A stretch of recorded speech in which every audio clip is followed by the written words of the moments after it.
Okay, folks, here we go. Guys, here we go. Let's have a good show. One B, stand by. Okay, Yeah. Yacht, Yeah, take it. get at midfield. Okay, Just go so right opposite now. of Go to it. camera One. 3.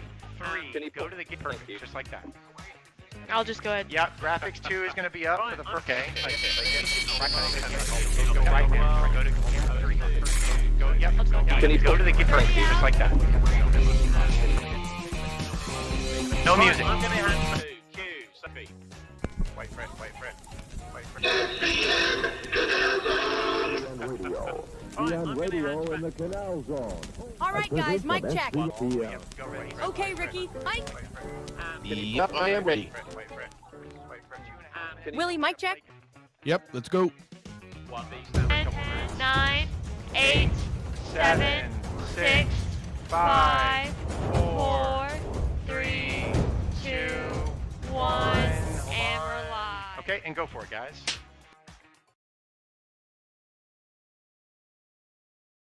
Okay, folks, here we go. Guys, here we go. Let's have a good show. One B, stand by. Okay, Yeah. Yacht, Yeah, take it. get at midfield. Just Okay, here we go. 8 o'clock. Little after 8 o'clock here. Got caught in some kind of a warp there, some kind of a loop. But nonetheless, it's Friday night, December 6th. Unbelievable. It's the month of December already, Ricky. But here we are. Happy hour at the Balboa Yacht Club. Little different background if you notice there. It's a little later in the evening. There's the bridge in the background and whatnot. But anyway, Ricky, how you doing, man? Happy Friday. I'm loving it. I'm loving it. You know what? That would be the appropriate background because we were normally at the middle bar at night. Right. Right. It was the downstairs bar that we would go in the daytime. Well, hey, everybody. Hello. And thank you for joining us. Like always, we like to say thanks for starting your weekend with us. The happy hour at the Balboa Yacht Club. We're going to be Indeed. toasting tonight.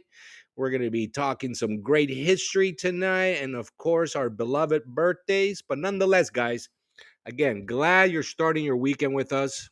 Willie and I, both born and raised in the Canal Zone. Very important. We always start with that. We're both card-carrying members of the Panama Indeed. Canal Society, which, by Yes, the we way, today I got my record. So the record for the Christmas Yeah. edition is out. We'll reserve talking about it for at least a week so that you guys, read it, and then we'll start talking about it. But great stuff, great sponsors. I saw a new sponsor. And it's also the edition that has all the addresses, guys. But anyway, we're here, guys, every Friday to bring you the latest in the Zonian community, from reunions to luncheons to golf tournaments, Canal news, Panama Canal news with Captain Andrew F. Demaitis. We bring you the latest in sports, music, and our latest thing is restaurant recommendations for the happening places in PTY, from fine dining to chorrillo dining, everything in between. We're going to be finding restaurants to recommend to all you guys going down there this month and next month. So this is a we're big excited. time. Listen, 2025 is going to be exciting, man. We got a lot of things in the works, in the cooker, I guess you could call it. And that's going to be one of them. So I'm looking forward. It's going to be exciting. Yeah. And these are the 2 months where, Panama and the United States and the United States Zonians, are always hanging out from, going down the Panama. So guys, yes, but most important, before I get out of this introduction, this is the place to come and enjoy a little Zonian company, a little Zonian banter, engage with us with comments. It's a great time and place for us to have a toast with all you from the Zonian community and those that just want to have a good time with us. Absolutely. Cheers. Salute. Cheers to you guys. Mm.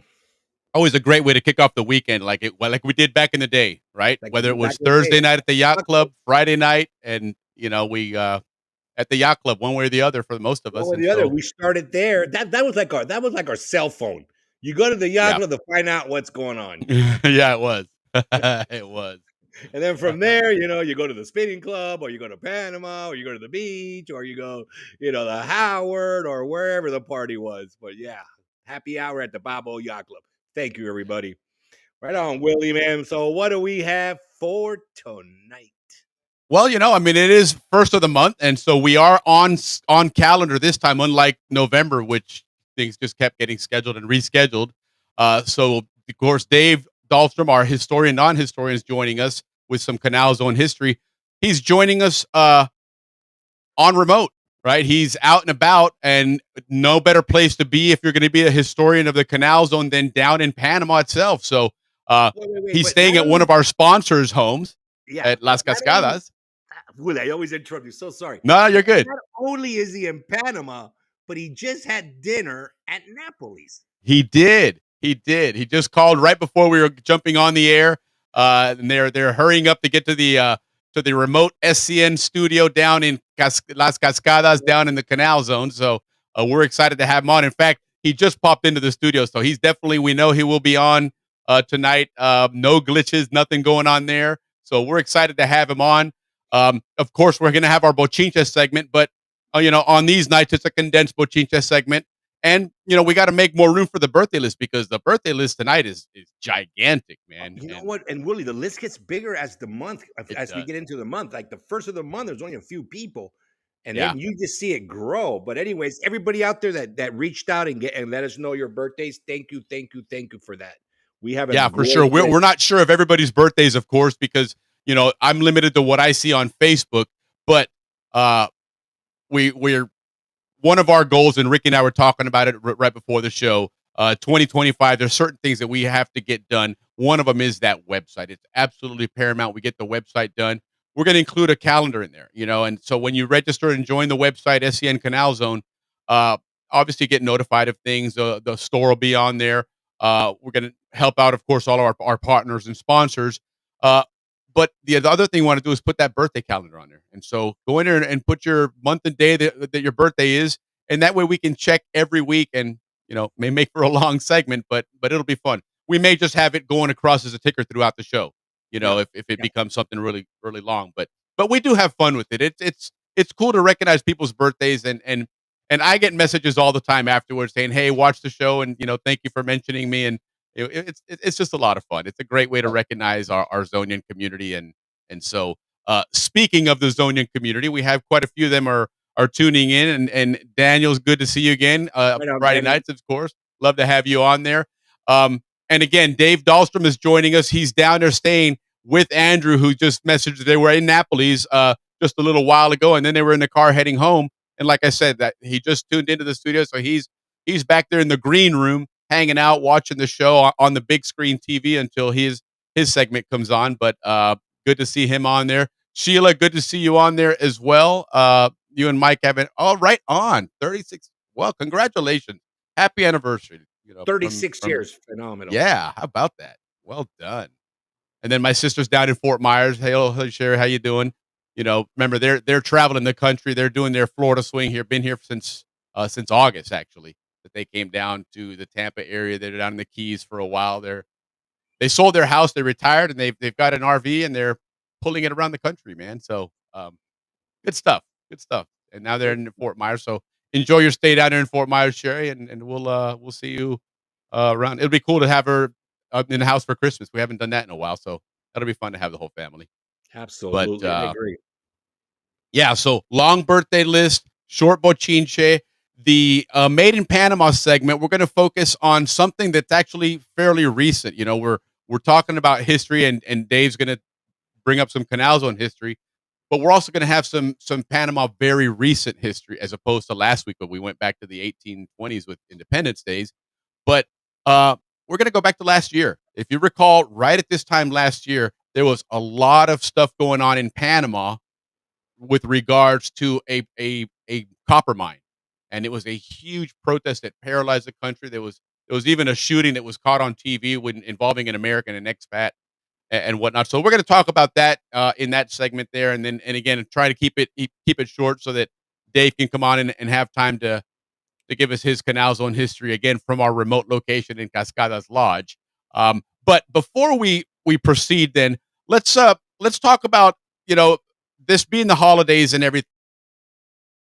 Remember, one of the things that we really enjoy about the Canal Zone is, of course, the reunions and everything that goes on in those reunions. But you know, it's not cheap to put the reunions on. And at the end of it all, they just about break even, right? So and trust me, they put a lot of money into this. That hotel, as you guys have all seen, is not cheap.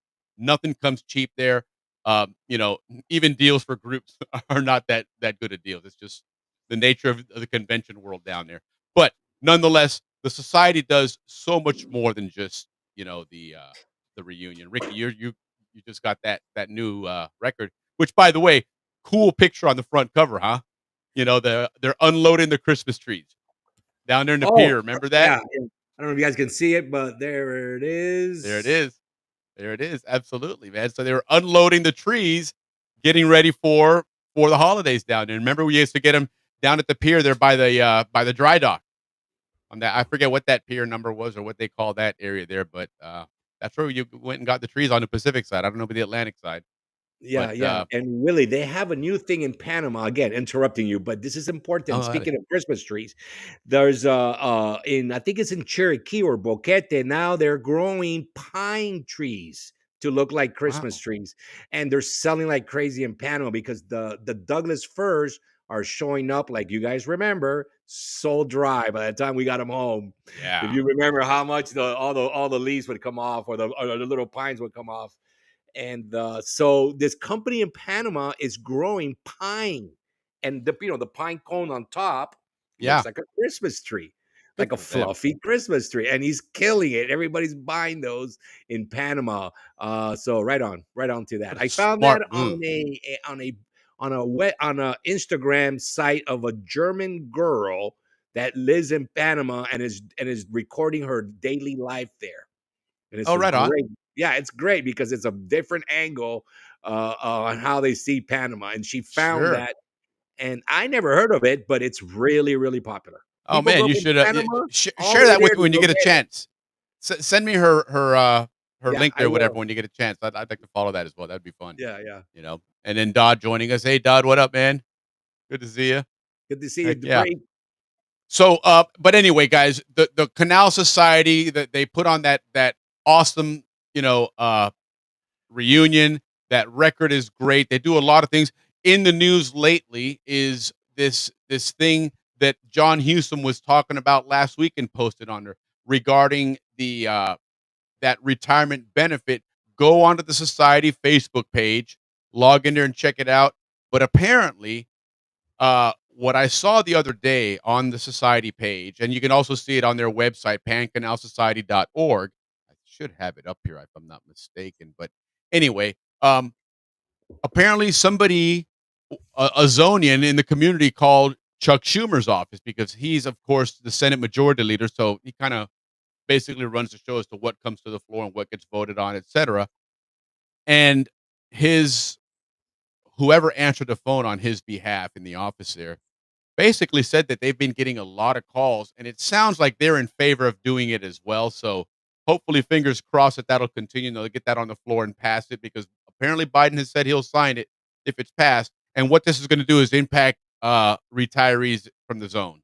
It's going to impact your pension. So uh, if you haven't already, call your senator, whoever your senator, whatever state you're in, call your senator and tell them to please vote yes for this, and also to call on leadership to put it out on a vote out to the floor so they can get done before the session ends because we're only a few weeks away from that anyhow. So um, I think after the end of the year, I don't see a whole lot going on other than maybe some pork projects because a lot of these people are getting out now.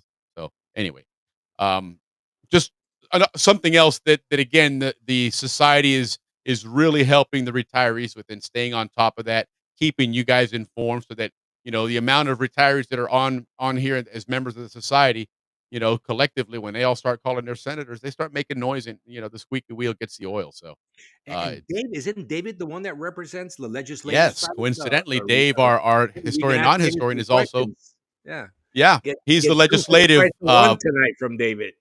right on. The guy's going to be a double barrel shotgun tonight, man. Heck yeah.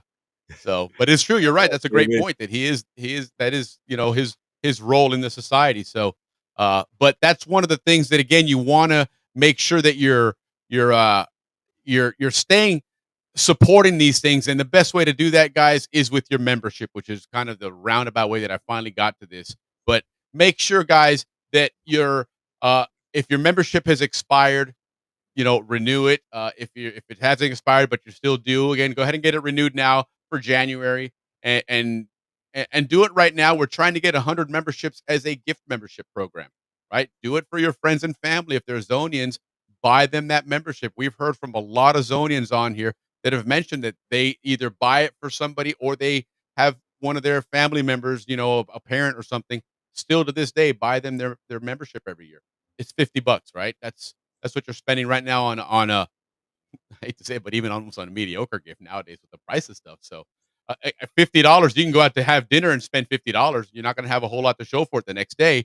But here you've got a membership for an entire year that really supports an amazing organization that does so much for us Zonians, and it's a legacy that we all cherish and love so much. And these guys play a big role in keeping that going. So, return the favor, as Bill McLaughlin said in on the Facebook page, the Pan Canal Society page. There's 6,000 members, but as far as paid members go to the Pan Canal Society, there's only like 2,000. So come on, guys, step up if you haven't already. It's $50. You're going to get a lot of great benefits out of it, and you're going to help something that really keeps the Canal Zone story and legacy going. So make sure you step up there and help these guys out. But nonetheless, let's go ahead and move things along here, because again, we've got our on deck is our historian on historian Dave Dahlstrom. So we do. Ricky, let's go ahead and get that bochincha segment that you love so much started. Let's get that. But Willie, man, I'm glad you're gonna do the back cop on that one. I'm over here calladito. right. You know what? It is what it is, man. Sometimes you just got to say what you got to say. Yeah, and Zonians have never been known to keep their mouth shut. Let's not kid ourselves, right? Yeah. But Zonians speak their mind. I mean, it's kind of a let's get those membership, guys. But listen, today in history, a couple of cool things happened today in history. yeah. But hold on, dude. How are you going to start a bochincha segment and you haven't had your favorite tune on yet? Without our, I just get overexcited. Let's go. Yes, that must mean you got some good bochincha to tell us here, man. Because you're chomping at the bit. Man. Yeah. All right. Well, let's get our tune going here and then hear what you got to say. All right. Where is it? There it is. El bochinche. El bochinche. El bochinche. El bochinche. El bochinche. El bochinche. El bochinche. El bochinche.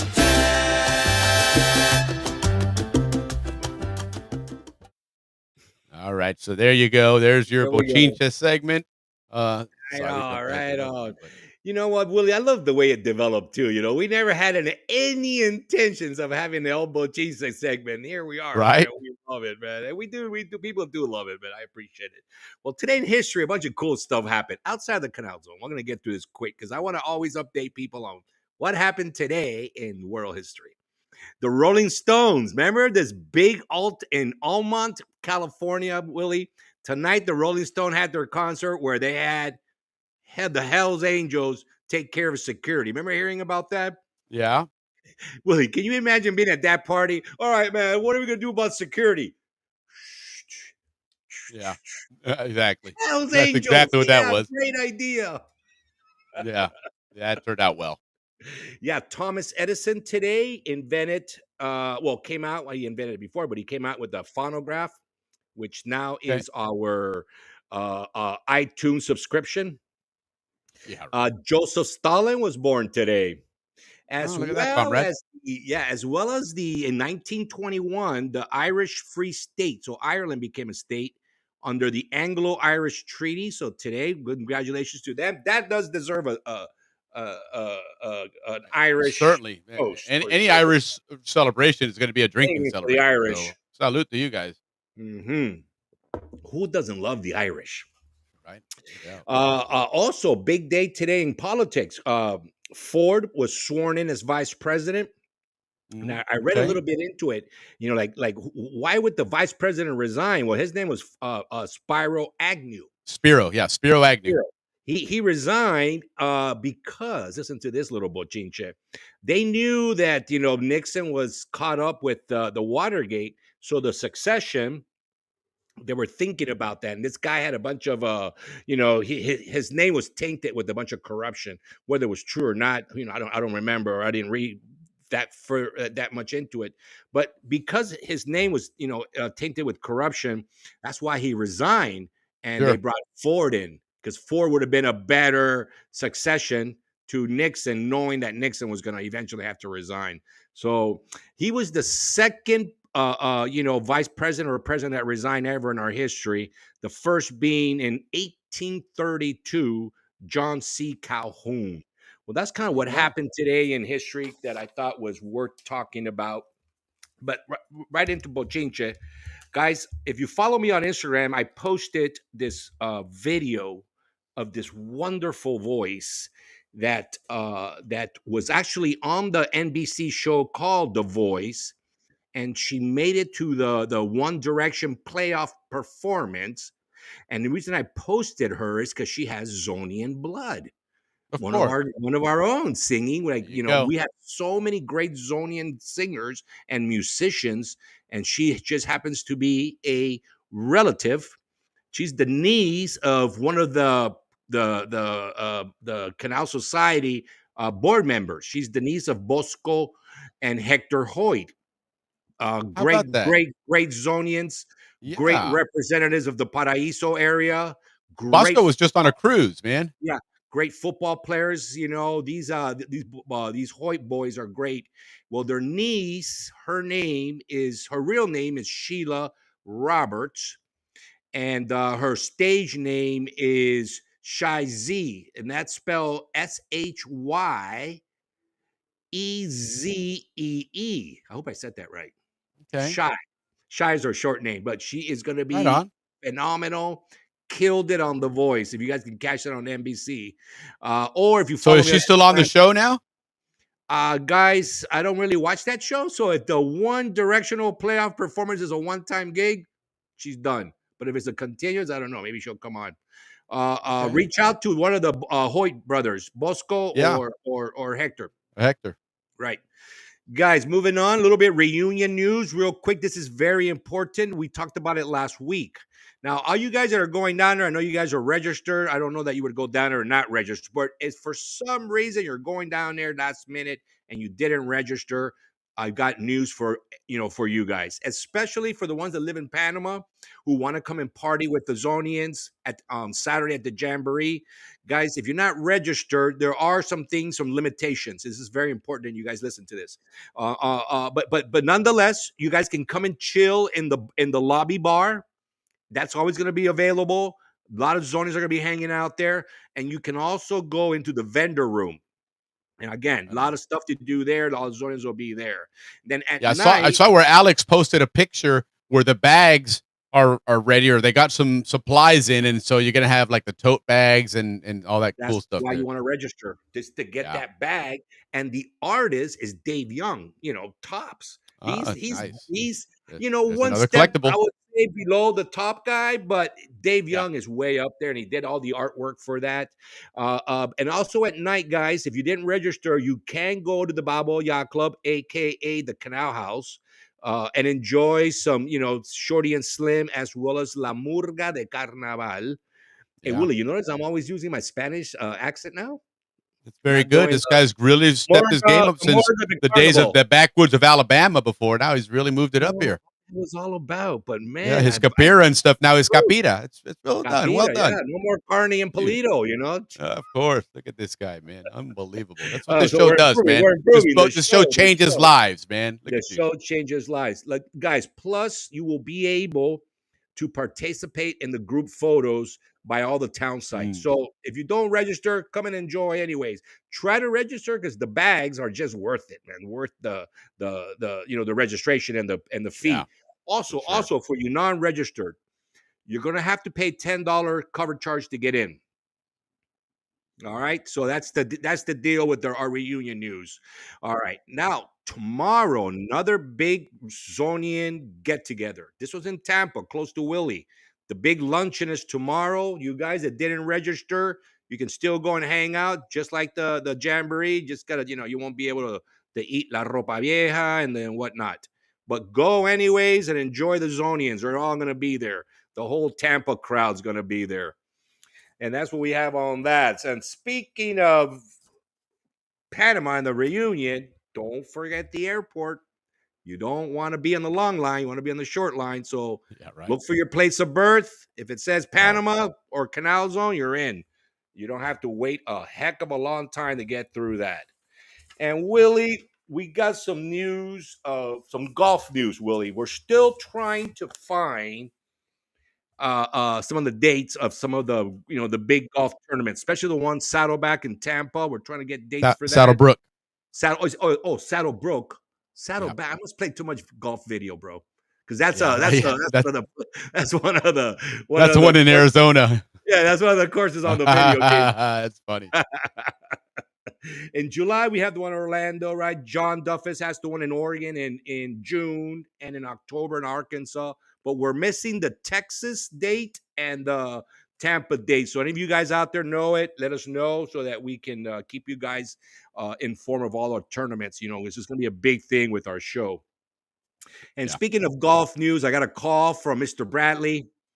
And he reminded me of a golf tournament the Zonians had back in the day. I don't know if you guys out there remember this one called the Wally Trout. The Wally Trout tournament, which it started in Gamboa Golf Club, and then it moved over to the Summit, our Pebbles Beach.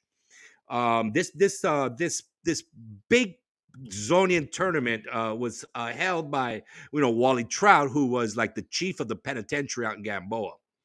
And they also had a lot of like the Shriners participated in it, as well as this guy named Pete Rowley. All those guys from that age group, they know who he is. He's the guy that brought Schlitz and all those American beers to the Canal Zone.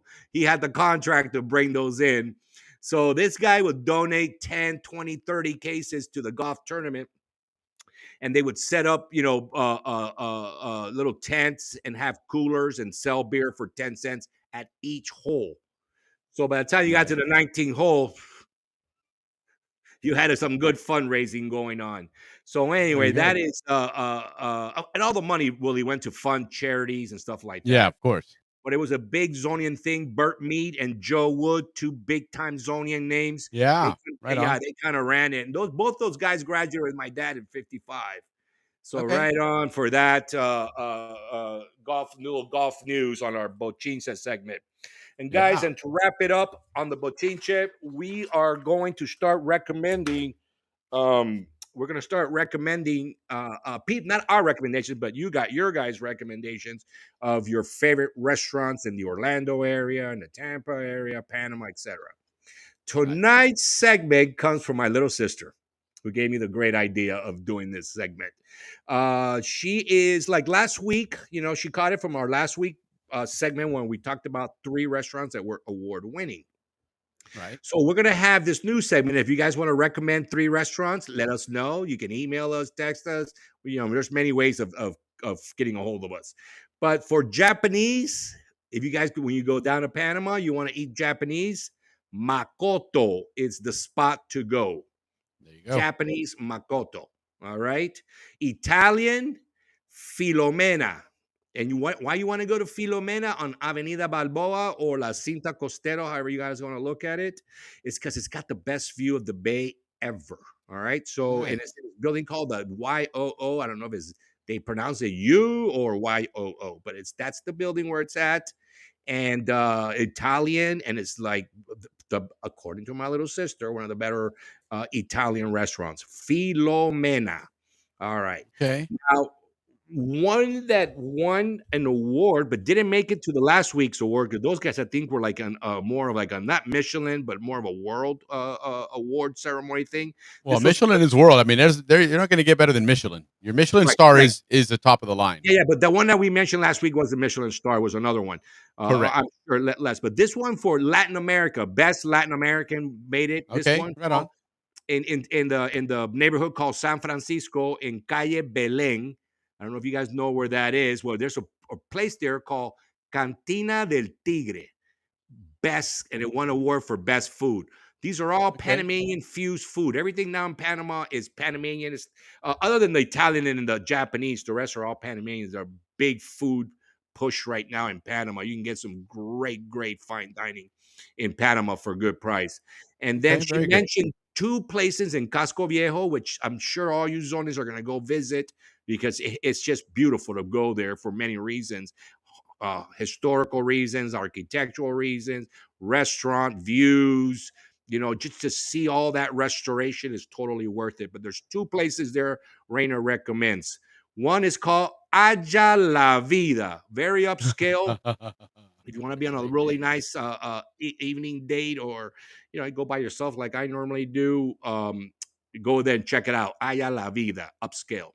And then if you're into the rooftops, if you're into the rooftop thing, where you're drinking and eating and stuff, there's one called Cuelo Rooftop. Now, this place, it has the best Costco views because it's right on the water. And the cool thing about it, Willie, is that it's a V-shaped restaurant. So to get from one side to the other, they got all these zip lines. So you're going on I don't know how safe that in Hell America would no. pass, but in Panama, they got zip lines that you're like, you can go from back and forth on a restaurant on zip lines. Who So the it's hell wants to totally zip line when you're eating? or drinking, but it's the happening place. So Yeah. you guys want to go to Casco Viejo and hit a rooftop spot, don't forget to visit Cuelo Rooftop. Again, Go. Makotos for Japanese, Filomena for Italian, for straight up Panamanian, top of the line, Cantina del Tigre. And for upscale in Costco, Haya La Vida. And for rooftops, Cuelo Rooftop. Well, those are our recommendations for the week, guys. And if you're looking for a zip lining restaurant, apparently that's a thing now. Then you That probably go is there. a thing. Well, I mean, Thing. how many restaurants have a zip line on them? I mean, that's kind of Yeah. cool. Interesting. I would have to say. Hey, so you mentioned Shy and Sherry, my sister just chimed in. Is she still on The Voice? Made it to the finale that's coming on this Monday. So right on. Very Right on, cool. right on. Thank you. Thank you, guys. And then And then Andrew just chimed in about been to that Italian, not going back. Oh, there we go. We got an honest review right there. First review. Okay, interesting. Interesting. All right. We'll see about that. And look at there's Leaf. Whopping Leaf, haven't seen you in a while. Good to see you back on the show, brother. Hello, you degenerates. Yes, hey, we're proud degenerates, okay? At least we can we enjoy that moniker. yeah. Been called worse, so I'll take that one. That's almost a step up. Let's see. Sherry said El Capitan and I, that's her husband Craig, ate and drank at that rooftop place. It was amazing. Okay, there you All go. right, good, Right good, on. good. Very One for cool. one. I mean, one of two. We're looking good. Good deal. And by the way, guys, I've been messing around with with some audio on here because I know last week's show our audio was way off, but it's my understanding that our mine was too loud and Ricky's too low. If somebody could chime in and let me know what the audio's like, I can try and adjust it. But hopefully they're a little better right now. I think it was the other way But around. You were too low because I'm a loudmouth. Even if you put it on one, you're yeah, gonna hear oh, me I know you screaming. are. No doubt about it. Last week you were definitely the volume was way off on that one. But Dave just chimed in on Messenger. He sent me that mine. He said turn your volume down a bit, much higher than Ricky. So I turned yours up a little. I think I turned mine down. Hopefully it worked. So if somebody can chime in real quick in the chat and say, let us know what you're hearing and if Again, we're they're looking for producers. Anybody want to help us out? We need yeah. a producer. On Facebook, the volume is even and coming through strong. Right on. Okay, there you go. Gracias. Okay, cool. Right on. Both you very good. Willie's just a little bit louder. Okay, well, I'll back up and maybe take the mic off me a little bit. But right on. Thank you guys. Appreciate the feedback. Well, that's some good bochinche there, man. Absolutely. Yeah, love my little segment. Interesting stuff there. So let's keep the things moving along here. Now, of course, we do have a long list of birthdays that we're gonna go ahead and get to on here. And Ricky, go ahead and get your thing started, brother. Yeah, I want to start with a very, very special birthday. These are for our earlier graduates. Tonight, I want to say a happy birthday, special birthday from the Balboa Yacht Club. Happy hour to Jack Morton. He's 91 years old. December Wow. 3rd. So he's 3 days into his 91st year. We want to really say happy birthday to you. Jack was born in Cologne in 1933. He's Uh-uh. a third generation Zonian, which makes my good friend Lee fourth generation. Mr. Jack's grandparents were both Roosevelt Medal Award winners for Fantastic. building the canal. So they're the Zonians that actually came with Stevens to start building the canal. And that's how you get to fourth generation. Because remember, the fifth were the ones that built the railroad. So fourth is the most you can get, and the Morton family is that. Happy birthday, Jack. Hope you have way more to celebrate. And this one is to you, sir. Salute. Oh, and he was at Balboa High School, class of 51. All right, right on. VHS. Okay, Dodge says I'm too loud. What about now, Dodge? I know it's about an 8-second delay, so I just turned my volume down again. Hopefully, it's a little better. We'll get it dialed in, and then hopefully we'll save those settings, and then it should stay like that. But okay, cool. Yeah, happy birthday, 91. Right on. Congrats, and thank you for All listening right. to the show. Yeah. And moving on, guys, for the class of 81 birthdays, we have a couple. First, a very sweetheart of my life, Veronica Huffman. Happy birthday. Paul Dinkle. Happy birthday tonight, Paul. Happy birthday. And Tammy Lark. Her birthday's coming up. Happy birthday to her. And Maritza Reyes, even though we celebrated her last week, she gets a double shot. She has a birthday 2 days ago. Happy birthday, Maritza. You know I love you with all my heart. I've known you just about my whole entire life. So happy birthday to you, Maritza. All right, moving on. Cindy Meadows, la very, very pretty Cindy Meadows. Happy birthday. Barry Steele, happy birthday. Thomas Roth, happy birthday to you, sir. Sandra Gordon, good friend of the family. Happy birthday. Leanne Watkins. Big David Rivera. Happy birthday, Mr. David. Again, David been in my life. I've known him my whole entire life. I can't think of maybe second, third grade. I met David. So Let me happy tell you birthday about to that, you, Dave. David. Dave has this guy is if there's somebody that really, really loves the Zonian culture, it's Yes. Dave. Dave misses calling as a writer, man, because he posts some stuff on Facebook that is just every one of them is so spot on. It's so it triggers memories. It creates visuals. It's really really cool, man. Why Dave, don't you screenshot a few and we'll talk about them? We'll bring them up. I yeah, I love should, David. man, David's a because he does brother, have man. some Happy, good stuff yeah. there. Happy birthday, Right on, David, man. Happy birthday. Rob Cantors, happy birthday. Linda Burrow, the beautiful Linda Burrow, the beautiful Robin Lee Cahill. All these Zonian girls are just beautiful. Cesar Rios, good ball player. Didi Padilla, happy birthday. Class of Christine 86. Stromberg, beautiful, beautiful, beautiful women. J.R. Reynolds, sorry, J.R. Reynolds. I kind Class of of rolled out 86. like that. Veronica Lanterman, happy birthday. Big name in the Zonian community. Jimmy Lovelady, he's got some beautiful sisters. Amy Moore, speaking of beautiful. Mhm. J. Albert Balboa. Williams, happy birthday. Madeline Rodriguez. Matthew Lamer, great guy. And last but not least, Willie, Bridget Altimus. Happy birthday to that big group of Zonians.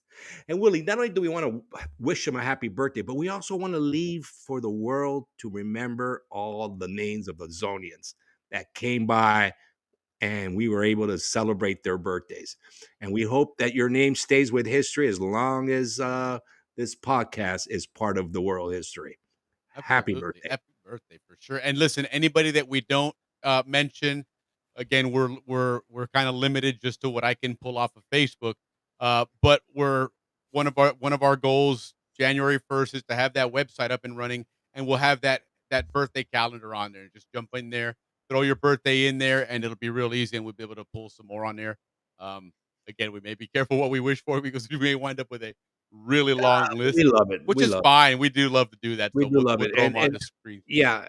And the secondary reason of just recording who we were for history. It's very important. for Right, Willie and I. absolutely. Well, and it's because this is as much as this show is out for everybody, it's it's a Zonian family, right? And we love wishing each other happy birthday. It's always something we get to celebrate each other in And that we way that, support each other, Willie, which brings us you up know, to a very important announcement. it is. But nonetheless, let's go ahead and properly celebrate the birthdays in true happy hour at the Balboa Yacht Club fashion with our happy birthday Murga.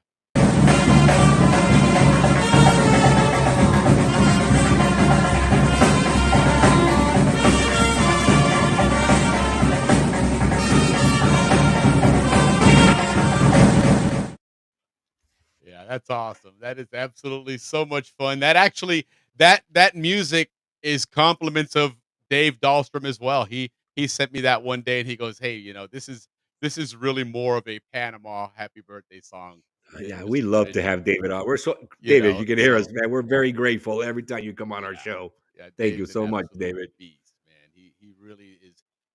And he comes from a legacy of a Zonian Oh, he's family that's also fourth several generation. generations. Yeah, he's Yeah. also has So Roosevelt Awards in his family. yeah.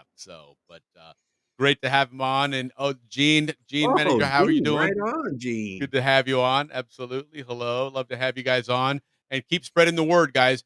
Keep sharing it. If you haven't already, make sure you go to the YouTube channel and subscribe. Even if you're watching from Facebook and you want to keep watching from there, just do us a favor of go onto YouTube, SCN Canal Zone, hit the subscribe button.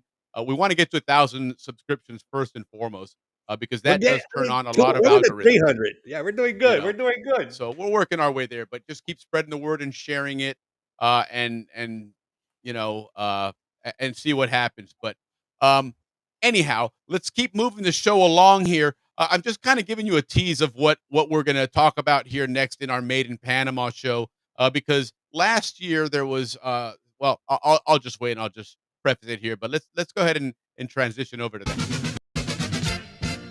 Guapín Colón, hola Panamá. Chiriquí, Chorera y Chitré. Si hay un lugar que quiero volver, siempre será Panamá. Panameña, panameña, panameña, vida mía. Yo quiero que tú me lleves. El que parpadea pierde.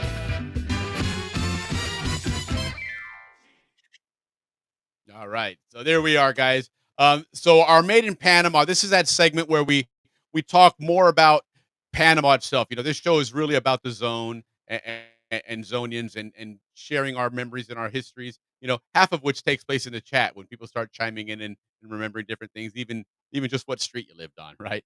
But uh, we have had a lot more folks from Panama watching the show as well and sending us messages, and they really like the history that we're giving of the canals, which we're going to do tonight with Dave anyway. But just in general, the sense of community that we have, and so lately we've started going back into Panama and learning a lot of history of Panama itself and things that went on there. And so tonight, what I want to talk about is a very recent history with Panama. This actually happened last year, and so for those of you that were like myself and Ricky living up here in the States, obviously we saw what was going on mostly in social media, but even including on the news. And there was a lot of riots going on last year. There was a lot of demonstrations, a lot of work stoppages, uh, because of this copper mine, right? This Canadian company was running a copper mine, and it was big news. Uh, Long story short, it ended up finally getting shut down. Something that had been going on for a while, but basically what happened, I started looking into it to find out exactly where this all stemmed from, what the story behind it was, what uh, what the opposition in Panama was really all about, and then ultimately what the courts did to stop this and finally shut it down. But the reason why I find this interesting, apart from the fact that it was big news, I mean, all over the world, two things that stick out for myself and for us as Zonians was one of them was there was an expat, an American, which you'll see in the video here at one point that came out in the news. One of the things that these guys were doing was blocking major highways. They were completely stopping all kinds of commerce. They basically paralyzed the country. And and in one instance, this guy got really irritated and he shot and killed one, if not two people, which you see it on the screen right now. That's the guy right there. Uh, and I mean, it was in broad daylight, so there's no issue and investigation needed as to who was guilty, who and who did what. But it's my understanding he got sentenced to quite a long time in jail for that.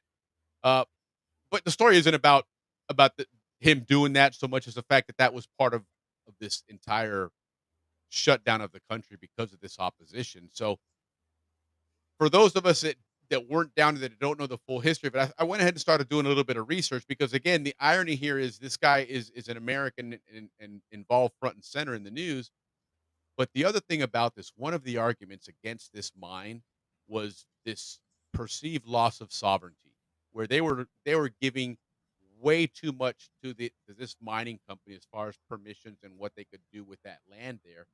And the irony of it for us as Zonians is that part of their argument was that this is our country and you can't go in there and just do what you want there and take it over just because you're paying us money, which was a lot of people's argument back in the 70s for the Canal Zone being turned over to Panama, that this was their country and the United States didn't, shouldn't have the right to come in there and dictate what they want to do with that land. So, again, that was just an interesting parallel, which got me even more interested in the story here as to what happened and how this all transpired. So basically what happened was back in 1997, there was a company called Petaquilla, and this was a small mining outfit, Petaquilla Gold SA, which in Panama, SA Sociedad Anónima, which is like in the United States, associated or incorporated.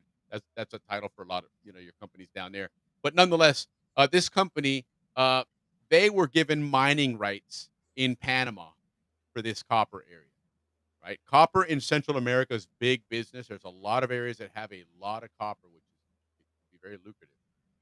So nonetheless, they were given these mining rights, which they in turn sold to this Canadian outfit, FQM.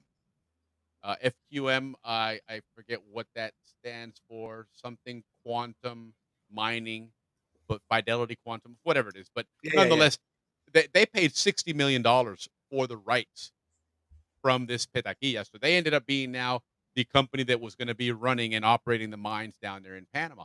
Again, this is in 1997. So you fast forward to 2016. At that point, the president was Juan Carlos Varela, and he extended the concession for those mining rights for another 20 years. So in 2016, you're talking about 2046 is where they were going to have rights to run and operate this area. At that point now, from 97 to 46, that's almost half of the time that the U.S. was operating the canal. So again, very similar paths here, and they're saying we don't like this time for you to get out. So in 2018, uh, well, backtrack when they did this in '97, this agreement, because this was all like a lot of things in Panama were done through the government. The government had to pass a law in order to allow these things to take place, and so they passed a law which ended up being called Law Number 9.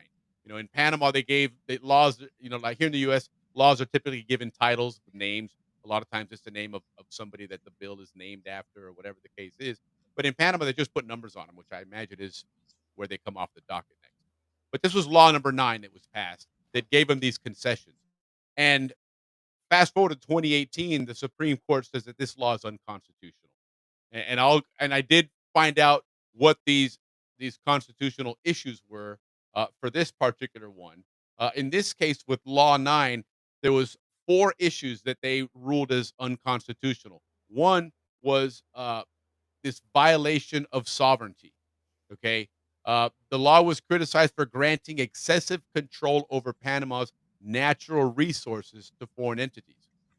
And this actually impacted the canal because they were using a giant amount of water, which was impacting, possibly, canal access to water as well. In fact, remember last year there was in the news because of the dry season, those concerns with water shortages. So that was what was going on there as well.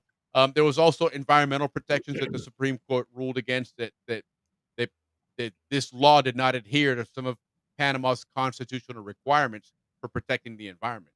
Right. So that again made it unconstitutional. There was also lack of adequate transparency. A lot of this was done behind closed doors, and we've all come to learn from living down there and seeing that unfortunately it's not just a thing about Panama. It seems to be a Latin America thing, corruption, right? And you go into government in Latin America, you're going to go in poor, you're going to come out rich if you're on the right side of the law there. But bottom line is there was not a lot of transparency, so they ruled that unconstitutional, and they just didn't, uphold to the legislative process. They bypassed certain procedural requirements with the assembly. And so bottom line is that they said, hey, you can't do this. 2018, they made it all unconstitutional. Everybody thought that's great. This is going to stop this mine because, again, the environmental groups had been pushing for this for a long time. Some of the reasons why there was opposition to the mine, even back then, was again these environmental impacts. Right? There was water contamination. This was impacting the water table. Which in Panama, you think about Panama having so much rain in the rainforest, but yet they still relied on that water table for a lot of their water, and this was polluting that and contaminating it. There was concerns with waste management, uh, and then of course just that whole sovereignty thing, right? Ever since 1977, Panama's been really proud of being able to kick out Uncle Sam and get the United States out of Panama, and they sure as hell were not going to let a Canadian mine company come in now and take over a bunch of land there and disrupt their country in Yeah, similar fashion. they even built their own ports, and you're not even allowed to build Yes. ports without, you know. Absolutely. There was areas that fisheries that were impacted. There was a lot of, indigenous people in those areas that said, "Hey, you've impacted our fisheries as well." So there was a lot of legit opposition to this and for various reasons. And so uh bottom line is again, 2018 the Supreme Court says, "Hey, you can't do this. It's unconstitutional." So what does Panama do? Well, they turn around and they pass a new law. Okay? So fast forward then uh they go in now, and when was this new law passed? In March of 20 no, in January of 2022. Okay, 4 years later, they signed a new contract with FQM. They've passed a new law, started with a decree first to the assembly, supposedly passes there, and they pass a new law, right? In the meantime, mind you, this is from 2018 to 2022. A lot of people said that mine never stopped working. They passed all these things that they said it was unconstitutional, but they kept on doing what they were doing. So a lot of people were quite upset with this. Okay. Fast forward to 2022 now. They passed this new law. Okay. And they're going to propose an annual payment of $375 million to Panama. Okay. In taxes, royalties, etc. Uh, but interesting thing here, it was contingent on favorable metal prices. So they can come in and destroy the country, wreck the water, displace people, and disrupt their lifestyle, their fishing, their farming and whatnot. And then if the price of metal goes down, they say, well, we're not going to pay you that money. So just an absolute whoever negotiated that, which again was done behind closed doors, probably got some money put in their pocket because anybody that's negotiating that is absolutely absurd. You really have no interest in your country being protected at all. But nonetheless, the National Assembly went ahead and passed it in 2023, approved Bill 1100 in October of 2023. That was the new bill, which was then signed into law 406. And so between October and November is when what you're seeing on the screen here, which has been kind of on a loop, this is what was going on. These are main highways now that are completely shut down. There's no commerce going on. There's no food deliveries. There's no fuel deliveries. There's nothing is going on. Nobody can get to work. Nothing is going on in the country. Worse than that, it started getting really lawless. There was a lot of looting going on. The country rapidly was descending into chaos, and it started becoming international news. Fortunately, it got to the point where you know enough was enough, and they forced the Supreme Court to take a look at this law. And then in November, end of November, on November 28th, which was just about a week ago, uh, they unanimously declared Law 406 unconstitutional. Again, same situation as before. They they they showed why it was unconstitutional so many ways and things that were done, backhanded and whatnot. So bottom line is, at that point, then it was pretty much over for FQM. Uh, on December 2nd, just a couple of days ago of last year, the court's ruling was published in the Government Gazette. This is a thing that I guess it's the equivalent to uh, well, I guess we don't have an equivalent here in the United States, but in Panama, you can pass a law and it can actually be signed, but until it's actually published to the government gazette, it is not put into play. It's not the law is not in operation in essence. So it went until December 2nd was when they actually put it in there, and that mine has been shut down, and supposedly it's now shut down, and I hear they're renegotiating something. they're trying 'Cause there hard. is Listen, kind of a movement now in Central America to go ahead and start mining and getting all this gold and copper out. they And want to, but they're fighting internally quite a bit. Yes, Pedro Vanga just put it exactly right. This is the congressional record. Right on, absolutely. Without that, it's not an official law. Okay, and that's part of their constitution. Uh, and Ralph says here that but the mine will reopen. We'll see. We'll see what happens. I mean, yeah, I'm sure I would bet on that. I would bet on that. I'll bet on the side that says they're going to reopen. I mean, the you economy have needs to it. assume if these guys were paying $375 million, what were they They'll making be on it? paying more for sure. So that means that there's a lot of money to be made there, and that's not going to shut down. I think what's going to end up happening is you're going to have a national company, a Panamanian based company of some kind, where the ownership is not going to go there. Because that was one of the big sticking points is you had a Canadian company now had basically control of a large swath of land in Panama, right? And so that was a big deal to them. So maybe that's Or a what's going to joint have to venture. happen. Look at Ralph. Ralph has insider secrets. All right, well, we'll have to bring Ralph on maybe on the after show on that I on that love members bringing only Ralphie show. on whenever Ralph wants to come on. Talk some We'll just see. engineering with Ralph. Yeah, for sure. But so that was back in in 2023 in Panama with all that stuff going on. Again, the big unfortunate thing of all that was, you know, these people were protesting with everybody else, and that one guy just, you know, and gave Americans a bad name on top of that. Here you are, an expat living down there. You don't like what's going on there, and then you have the audacity to go and stand out there and shoot people simply because they're blocking a road.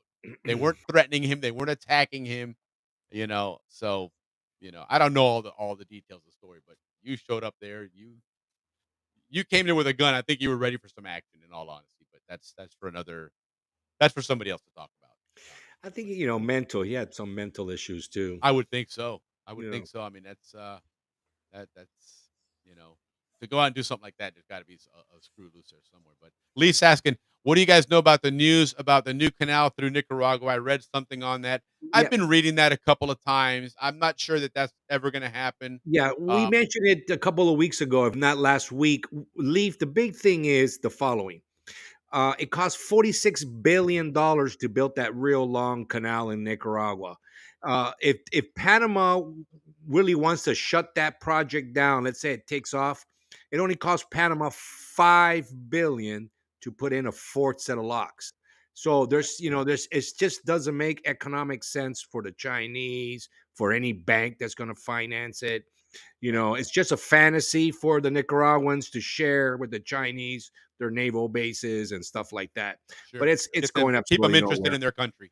It's not going anywhere. 46 Yeah. billion, that's just too much money. There's just you Well, and can't that's pay what they that back. say now. Everybody knows that 46 billion, when it's all done, is about 108 billion. Correct. And Panama for 5 billion are going to transfer more cargo at a quicker time. So Yeah, it's just agreed. The no business infrastructure's here. sense. Yeah, that's a tough challenge. It's, I it's would just say, but zero business sense. None, yeah. zero. So we'll see. We'll see what happens. But and then Pedro's correcting the record. The guy wasn't an expat. He was born in Panama, and he then turns around and follows it up and says he was a BHS graduate. Check this guy out, man. Come on, man. Cristobal High School, not Balboa High School. This is There we go. Cristobal High School. Okay. I was keeping quiet, but yeah, I heard the Canal Zone angle to it. Uh-huh. He's actually Zonian, bro. Hey, But married to a Panamanian. wouldn't be the first Zonian that's done something that's thrown him in jail, but that's again for another show as well. And here's your brother. I I know saw you him. truly He didn't was at the know. Warriors I game did last know. night. Hey, Did you? I had Ricardo. no idea. Yeah, my little Yeah, I brother saw does him that. post him and your sister. They were out at the Golden State Warriors game the other night. That was pretty cool. Last night, yeah. And we're going to the Yeah. 49er game on Sunday, so cool. I like when Okay, my nice. sisters are in town.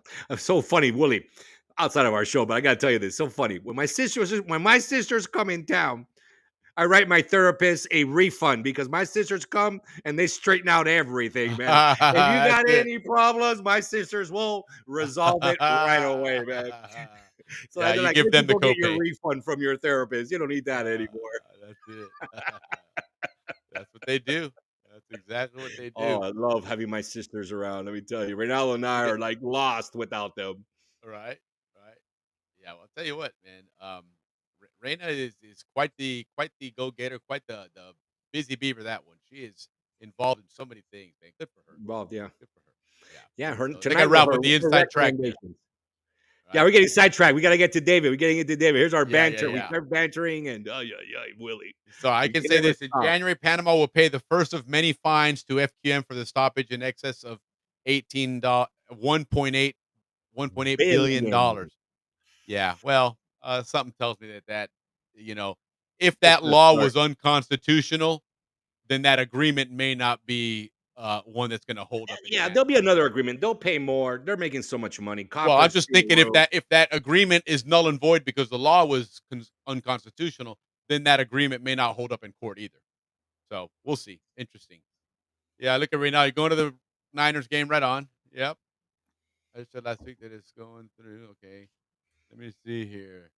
And then Ralph continues it. This country will feel the economic impact by March 2025. Can't say more. Well, no, we'll see. We'll see what happens. Um, who knows? Yeah, be seeing there. Look at Juan Juan Thompson. By the Thompson. way, guys, I Juan know. My Thompson. neighbor. When you're going down to Panama, okay, this guy will do custom tours for you. Absolutely amazing throughout the country. I'm working with him to put together some marketing stuff, but he has been posting it on Facebook. Check him out, man. He's got some really cool stuff going on there. And Atlantic side tours, beach tours, you name it. Definitely hook up with Juan Thompson. Good guy, man. Juan Thompson, let Yeah, me he's tell you from what. my I saw neighborhood. Juan So yeah, Thompson he do a learned the whole hard lap way. around Balboa Stadium riding a wheelie on his bicycle, man. That guy was Yeah. incredible, man. No, he's from That my was so neighborhood, cool. man. We roughed him up growing up, so that's why he's a tough kid, Uh, man. Juan Thompson's a good guy, man. That guy's got a heart of gold too, man. Great guy. Great But guy. he's I ustedes deben de existe. absolutely agree. Great sister too. Let's Sisters. see what he's got here. El suelo es donde hicieron el hueco. El dorado está muerto.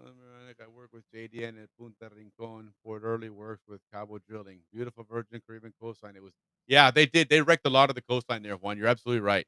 They did that absolutely. So, Vamos, look at vamos, you. Willie. There you Vamos, go, Willie. Ricky. Getting Que some se lo love from your vaya el sister. David. There you go. You're getting some love from your therapist. Right on. I love my sisters. No, that's good stuff, man. It'll, yeah, it's absolutely incredible that these, that it's money really, really does it push and impact so many things. People like this, they just absolutely fail to see something like that, and they don't care. The guys that are making the decisions, they're up there in Canada somewhere, man. They're in some cold ice place in Calgary somewhere. They have no idea the pristine, beautiful country that they're wrecking just to pull out some precious metals out of there. So, of course, Juan, anytime, brother, absolutely. So, but anyway, Vamos, that's Willie. Vamos. vamos a seguir manejando. Vamos a esperar que el tipo llegue because he stepped out of the green for a bit. So Oh, as you soon as he said, gets in there, Víctor, se nos va ahí el tipo. And then we're doing good for time. We're right at the 1 hour. yeah, no, we're doing good there. But in the meantime, what we are going to do here, bear with me just a second. We are going to take a quick little break here, but let's hold on. He's getting ready to pop in. Yeah, he'll be here in just a second. He just messaged me. He's on his way back. But nonetheless, ¿dónde se carajo se me fue esa vaina, loco? I've got and I should have had this queued up before. I'm gonna have Ricky do a quick song and dance while we wait here. Yeah, no, what? No, listen, on the mine thing, Bukele from El Salvador, he's also talking about changing some of their laws to allow some gold mining and some copper mining. In Costa Rica as well is getting behind this. So it looks like, if you got money in the ground, you might as well go for it. Yeah, I right. know there's negatives to everything, but it's just the way it Well, is. and it's interesting because I mean, again, money does drive everything in this world. Let's not kid ourselves, right? And so Ralph may be right in certain ways that at some point it is going to end up being, they're going to come back. They're going to pay somebody the right amount of money, or they may I just doubt that. yeah, because you don't do that in Panama. I But doubt it. At this level, there's no way that would happen. Especially with the president they have. He's so anti-corruption, bro. yeah, I stand behind that statement. And I hope so. I hope so. I just the nature of Panama has been a place where these things happen. Yes, and again, I like I agree with said, you. maybe they come back and do it the right way. I don't know if public sentiment would allow that. I just who knows? It's Well, hard to tell. there's a thing with the Caja Seguro Social, their social security system down there, and somehow the money they're losing on that is going to get tied into the new, they're redoing that whole social security. I don't know. I don't want to say too much, but I definitely am on the side of seeing the country grow, seeing the country, find money, not depend on loans and stuff like that. And, the canal being the only cow, Well, we've seen a lot of Central American countries, and our neighbor to the west, Costa Rica, has made a great income out of ecotourism. And Panama certainly has a ton of resources available to where you could at some point offset a lot of that lack of income from a mine by bringing in other things. If you're going to preserve the environment, well, what better way to do it than show it off to the world? Yeah, and that's the argument that they can make, maybe not the same amount of money, but near in the ecotourism. We'll see. Enough that that offsets it enough they can handle it and protect their country. Yeah, because but copper's when not that going stuff happens, down anytime soon. no, that's what I'm saying. It's a tough call there, man. It's a scary one there. But anyhow, we'll get that one going for later here. We're gonna take a quick break, and then we're gonna bring Dave on to do some Panama history here. So stay tuned, and we're gonna have our non-historian Dave Dahlstrom with some Canal Zone history. So enjoy. Yeah, don't leave us. Deep within the jungles of Central America lies the Isthmus of Panama, a narrow strip of land connecting North and South America as well as dividing the Atlantic and the Pacific Oceans. It is here, in Panama, that explorers dared to imagine the impossible, a path to join the world. King Charles of Spain commissioned a research expedition to survey a canal in the isthmus in 1567. He was searching for a way to shorten months of perilous sea travel around Cape Horn in South America. In the middle of the 1800s, Great Britain also surveyed the isthmus for a canal route and a shortcut to Asia. Finally, in 1881, the French diplomat and Suez Canal builder Ferdinand de Lesseps tried to replicate his efforts in Panama. But unlike the flat and soft sand in Egypt, the stifling jungles, rocky terrain and disease in Panama proved to be a much different and more challenging landscape. This challenge proved to be too much and resulted in failure. As the new century began, the United States took up the challenge of cutting through the continental divide. America was fast becoming a global power. Her new industrial might and ingenuity were about to be showcased to the world. Excavating the impossible, the building of the Panama Canal, is the story of dreams brought forth from failure, of innovative leaders and men who toiled and sacrificed to see two oceans united. It's a story of technology, of courage, and of unbreakable human spirit.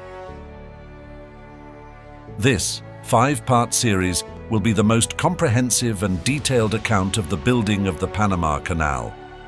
We'll begin with a journey back 4 centuries to the Spanish Empire and their colonial aspirations, followed by British attempts in the 19th century, and finally culminating with the failed French attempt at the end of the 1800s. Part 2, we'll enter a new century and see the emergence of America and Teddy Roosevelt, with a bold and ambitious plan for a canal where others said it couldn't be done. We'll learn about the early plans, the logistics, the companies and people involved. In Part 3, we'll learn about early hurdles, poor decisions and setbacks that almost doomed the American endeavor. And we'll see how America changed direction and overcame the early stumbling blocks and turned failure into progress. Part 4 will cover the incredible project of surveying, excavating, damming and building of the world's most important waterway, all while engaged in a relentless fight against disease, weather and terrain. Finally, Part 5 reveals the steps in completing this strategic waterway and the first ships that crossed a fully operational Panama Canal, changing global trade forever. This is the most complete and researched authoring of the construction of the eighth wonder of the world. This is a comprehensive story behind one of the greatest engineering marvels in human history, excavating the impossible, the building of the Panama Canal.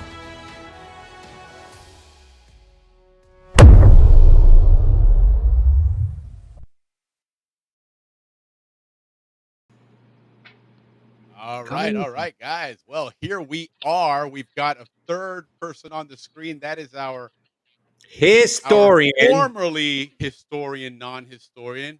We have to change that now. Although It's I absolutely love that definitely moniker, an but upgrade. and for those of you that don't know the history behind that. So when Dave first joined us, we were actually talking Cayuca race, and Dave was bringing up so much history on it and everything.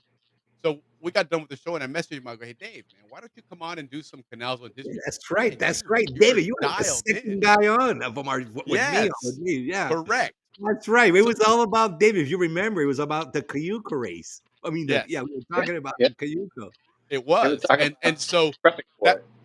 exactly, and so but he brought so much history to it, and we just kept talking about more history, and all of a sudden we're like, well, you know what? Why don't you come on and do a history show? And so I called him the historian, and he's like, well, I'm not really a historian. And I was like, well, in my mind, you are. You read about history, you tell it, and you're passing on history. But I'll respect your wishes, and so you're the historian, non-historian, and we've I gone agree. with that now for months and months. It was, I want to give him my title. He says, no, I'm not a historian, so we'll meet in the middle, right? And that's what we did. But now I guess because, the SCN Canal Zone and Happy Hour at the Balboa Yacht Club is such a world accepted show that people have come to recognize this guy is a historian. He really knows what he's doing there. And he's got some history projects in the works, it's my understanding. So he is now the former historian, non-historian of the show. He is now the Canal Zone historian. So guys, without further ado, first of the month, David Dahlstrom, the Canal Zone historian. Welcome to the show, man. Thank you, guys. Right I'm on, Dave. I'm I'm coming to you live from the former Canal Zone. Yes. We are my wife and I were lucky to be the host of Captain Andrew here at Cascadas Lodge. We got in here last night, and we're having a good time. We're going to do a special project with the captain. If the captain will come over, he'll help me tell the story about that. But we're looking forward to doing some research and working with the team to put together a special history lesson. And anyone that comes down for Canal Reunion and takes this tour that we're preparing is going to get a real treat. Yeah. Sounds really cool, man, because there's a lot of history and the history in the zone inevitably is often tied to some kind of maritime activity or relationship. So it Yeah. really Well, puts the the natural highlight fit. today I had is that we had this team. One of them, natural born Panamanian. I taught her history about her country. She didn't know. There you go. See? It's like, nope, they That's don't what it's teach all us that about. in school. They don't teach us that. Didn't know that. Didn't know that. So that was pretty amazing. So Yeah, here's the for captain sure. coming in right now. I heard the word maritime. There you go. We hear maritime, and there he is, Captain Yeah. Andrew F. the Midas. Exactly. Well, The you host hit it of our the nail on the our head. I'm so grateful to have Dave. I've known David here since I can't even remember. I mean, since we were born, basically. But this project we were working on is, Panama is a maritime hub. It's joined by two oceans. It's waterborne, meaning that it came alive from the sea, and the only way, and I think one of the best ways to view history of this country is by being aboard a vessel. And that's what Dave is down here doing. He's going to be, we're going to talk about a new product we have coming out in the dry season. One of a kind, first of a kind. It's kind of like a museum on the water, a history tour by sea. And we're going to be leaving out of Flamenco. It's going to be about an hour and a half long.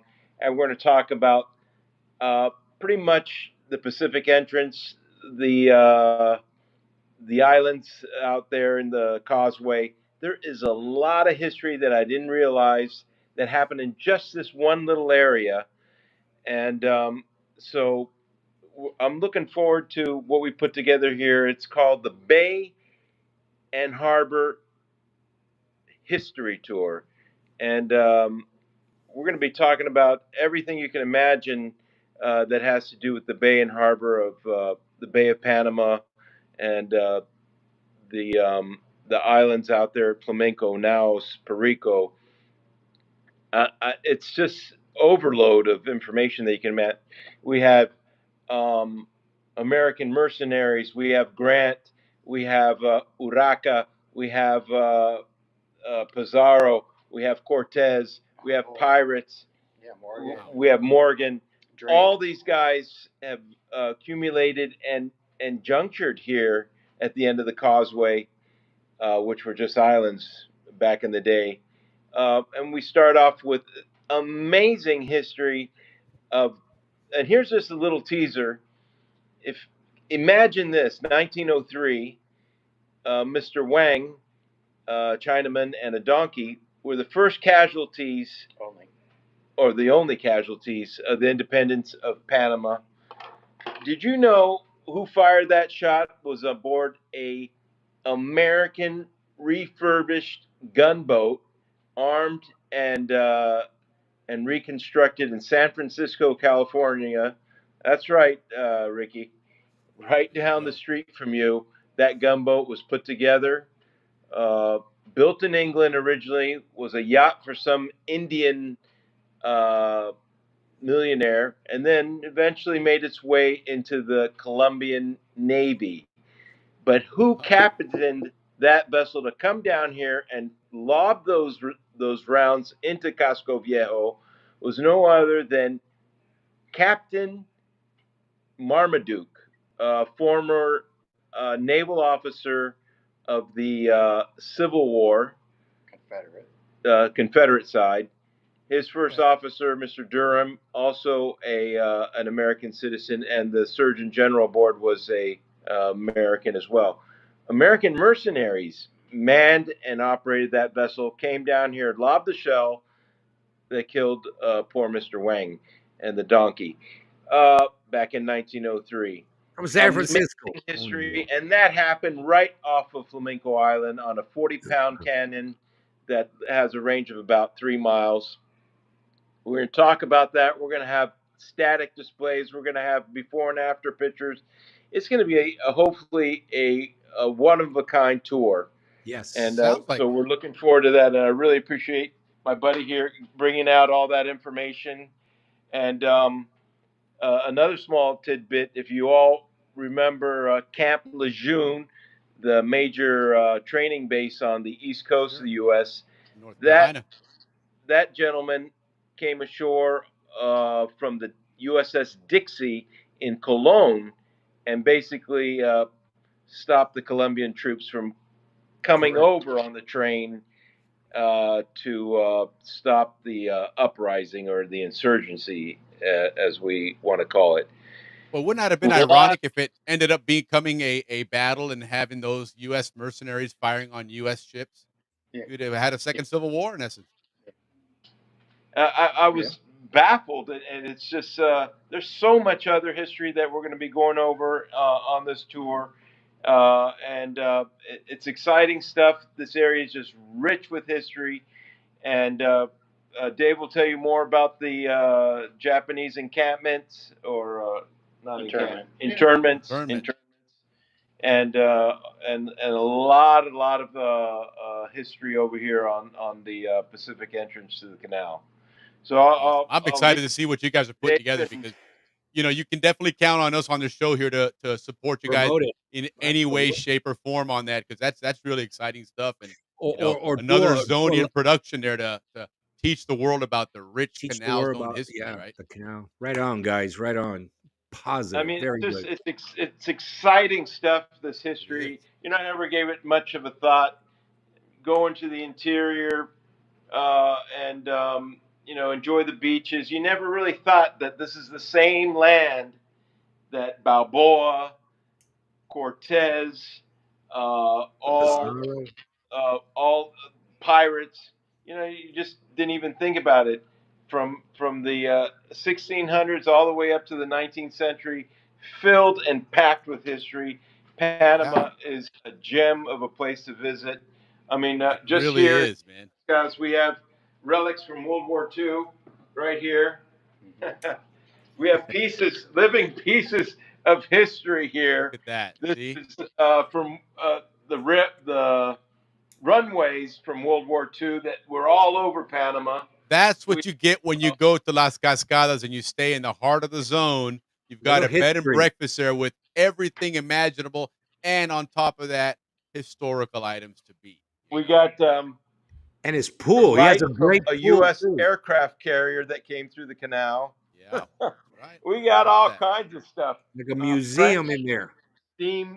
French steamship gauges, locomotive gauges. Um, History is everywhere. Yeah, it Oh, sounds like it. yeah. And now, Andrew, isn't it true that you guys have Cheers. Balboa Trading Company items there that you guys are selling at Las Cascadas also? Yeah, absolutely. We Cool. support fellow Zonians here with their products. Yeah, my Yeah, wife for just showed sure. me some new stuff that is on their website, Facebook. Check it out. Yeah, definitely check them out. And again, Las Cascadas, these guys are big supporters of the show, have been from day one. It's an awesome place right in the heart of Balboa, guys. Right on the I don't know if it's still called Empire Street, but right on the former Empire Street, up behind the police station. But you are within walking distance of the reunion. You're in Amador. You're I mean, just right where you want to be if you're going to go visit the zone. So definitely check these guys out and then get in the water. These guys have, Sea Panama, SEA Panama. They've got a lot of great boating opportunities. Go out to Contadora, Canal transits, and then this historical cruise.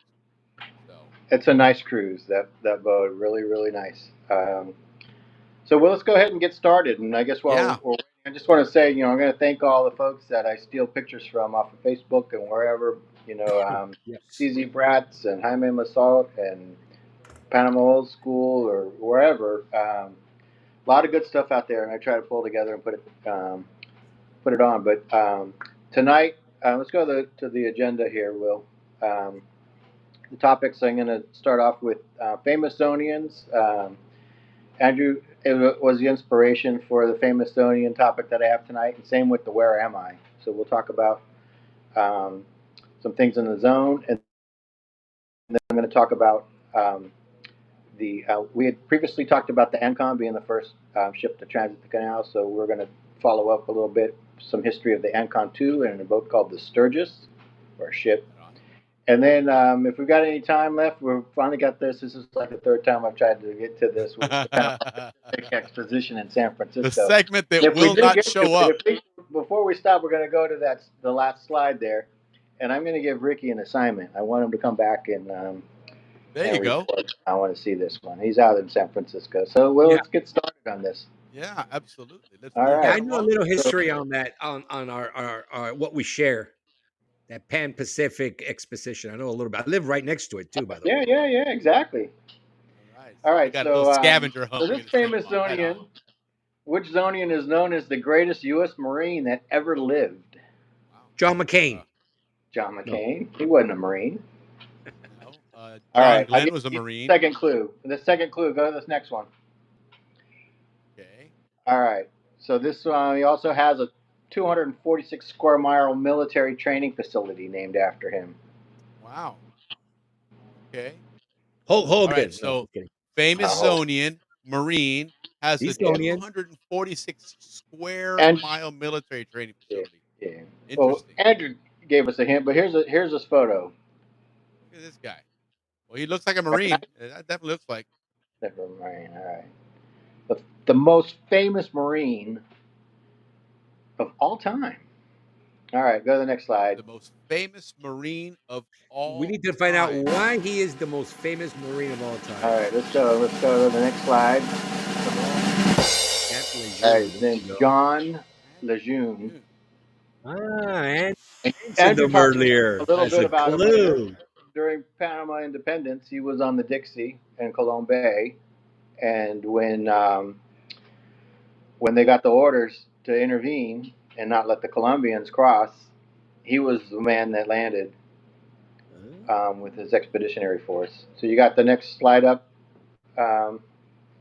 Will. So this is one of the Marine landing party, Cologne, November. These guys are in front of the freight house in Cologne. We talked about Cologne last time, the Pacific port. Yeah. And so that was there's one group, and then the next slide, Will, if you go to the next one, this is a telegram from the White House, and it's dated November 3rd, which is Independence Day, and I'll read it. It's for the Nashville, which was one of the ships that was in Cologne Bay that was sent in advance, because obviously they didn't know that the Panamanians were going to revolt that day. Right. They just happened to be there. But it says, in the interest of peace, do everything possible to prevent the government troops at Cologne from proceeding to Panama. The transit must be kept open and order maintained, and then direct some other ships to do the same. And so that's where you see those other troops that were on the land, and then go to the next slide. And then Lejeune's ship was sent with he had 400 men. And so this is them on the island, Cologne, November 5th, 1903, making sure that no Colombian troops made it across. And I'm sure the Colombians were getting message that, hey, there's all these Marines here. Don't bother coming because yeah, better stay off. Yeah, don't bother coming. So so that's where so not only did he help Panama with their independence by leading these Marines there, he was assigned. He was sent to Fort Camp Elliott, and we talked about Camp Elliott in previous shows. It's down by Balboa, across from the penitentiary, where it was. And then he came back later and was stationed there for a number of weeks. So he wasn't there long, but he had a pretty big impact while he was there. Heck And yeah, then he made sure that Colombia didn't take it back, which made sure that we had the Canal Zone. Right. So exactly. For that, exactly. we could bestow the honorary Zonian label on him for sure.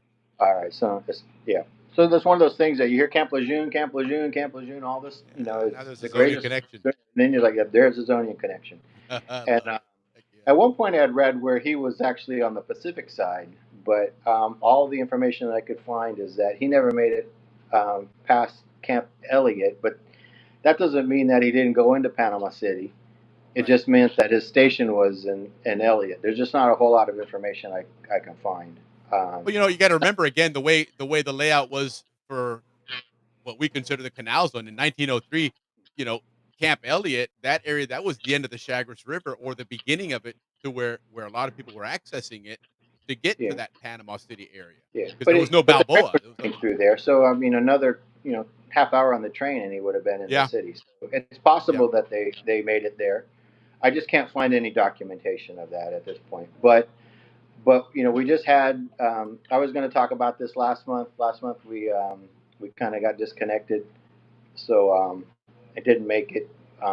Last month would have been Panama Independence Day, but I thought it was kind of important. I just let it go. So the next topic I want to talk about, this name of the show is Happy Hour at the Balboa Yacht Club, right?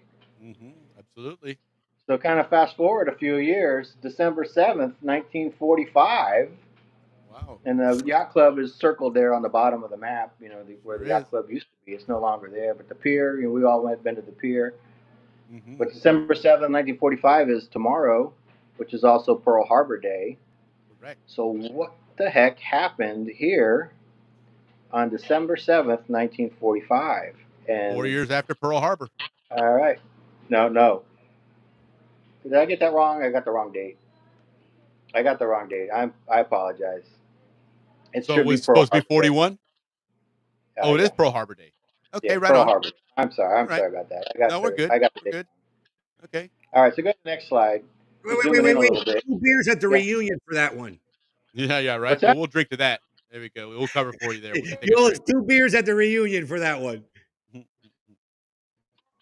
All right. Yep.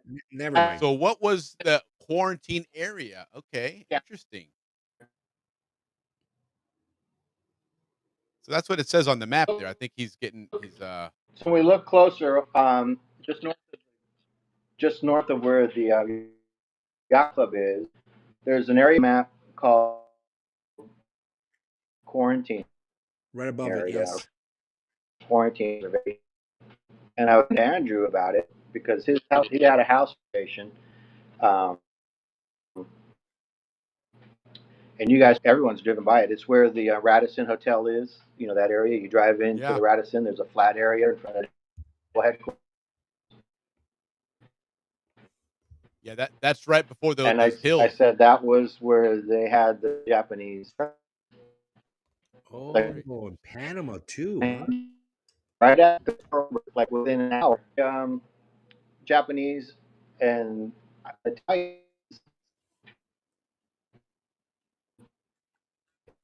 and put them in quarantine there.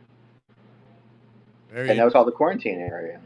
That's amazing. I didn't know that they had that in the Canal Zone. Yeah, we're having. Yeah. So in this image, it's kind of hard to tell, but temporary camp there, and I think in the background you can see the native quarters building. Yeah. But it says in here that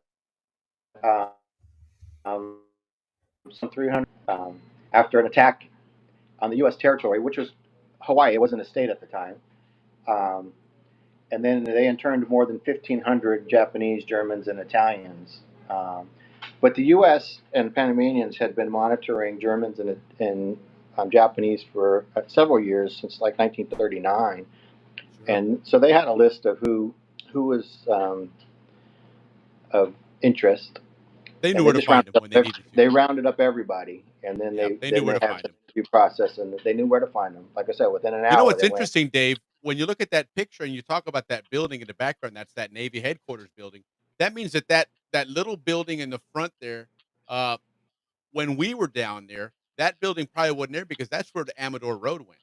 Because Amador Road was about maybe 100 yards away from that Navy building because they had that big, long driveway entrance to it. Yeah. That big circular entrance. So that would put the edge of those tents right about on Amador Road itself.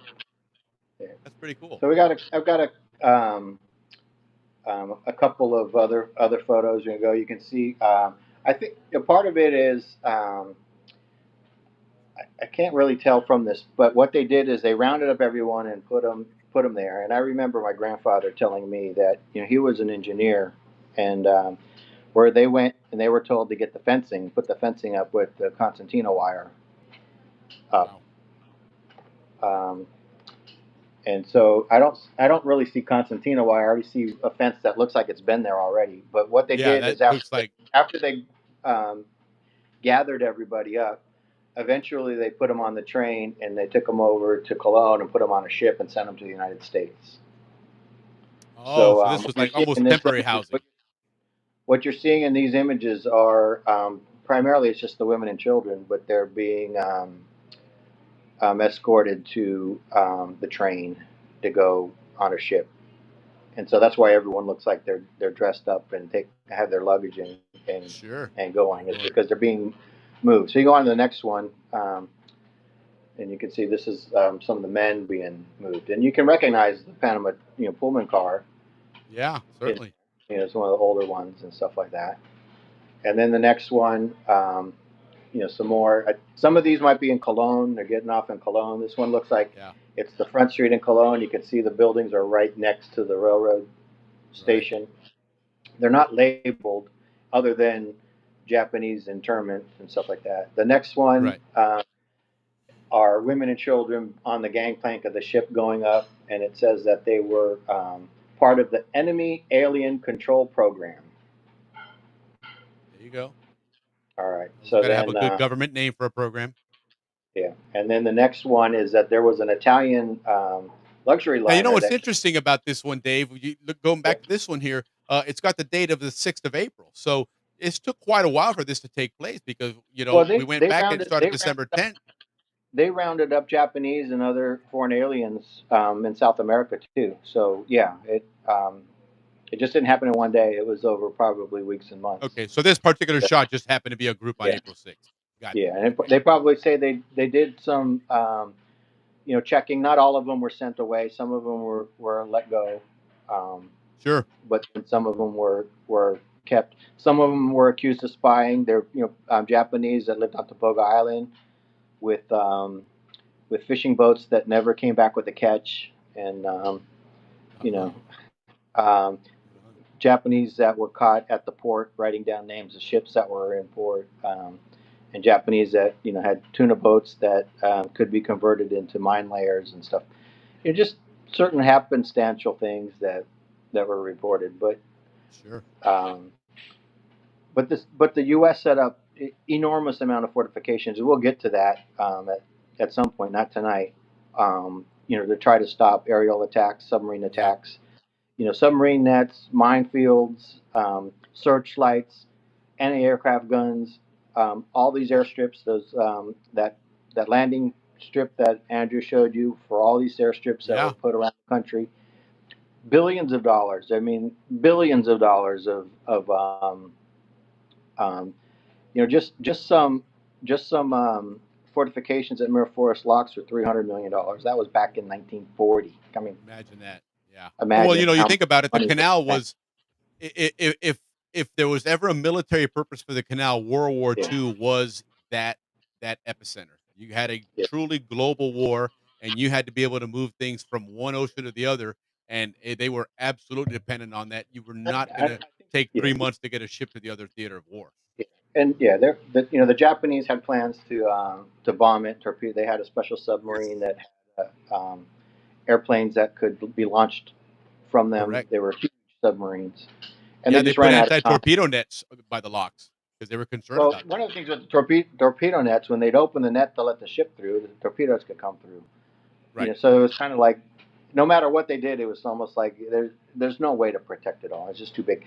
They even had a net going from Sierra Luisa, which is by Pedro McGill, going across a net to keep airplanes from flying through with torpedoes. And then one day a plane clipped the wire and the net fell onto the railroad tracks and other things, and so they had to take it down.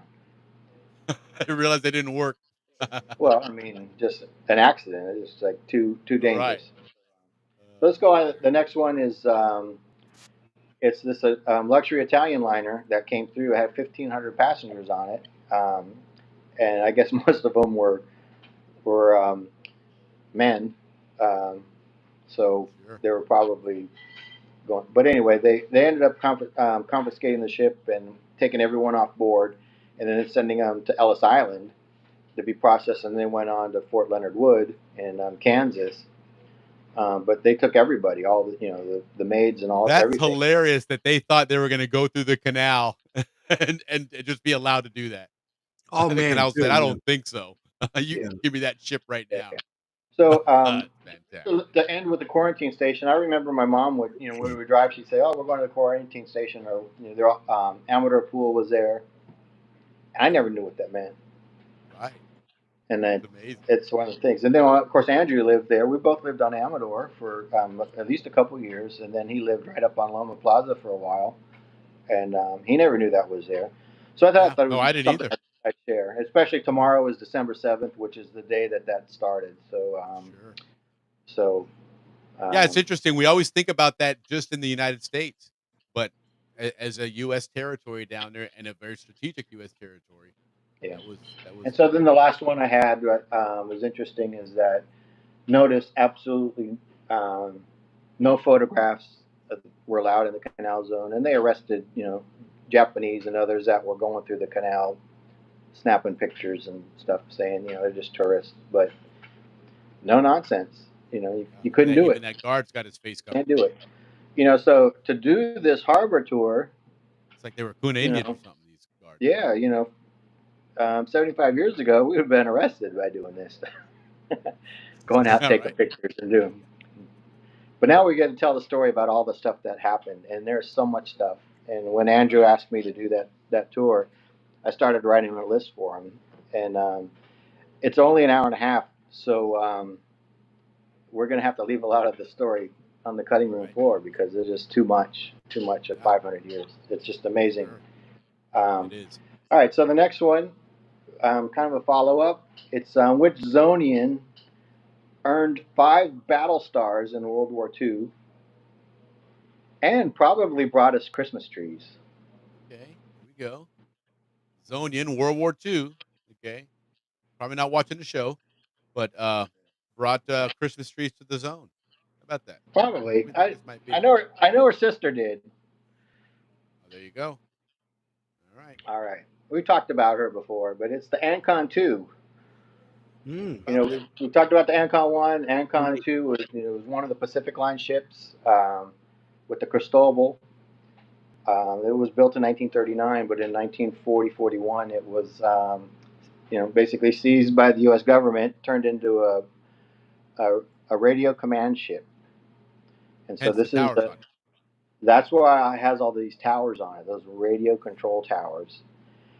And she earned 5 battle stars in World War II. Right on. Think about.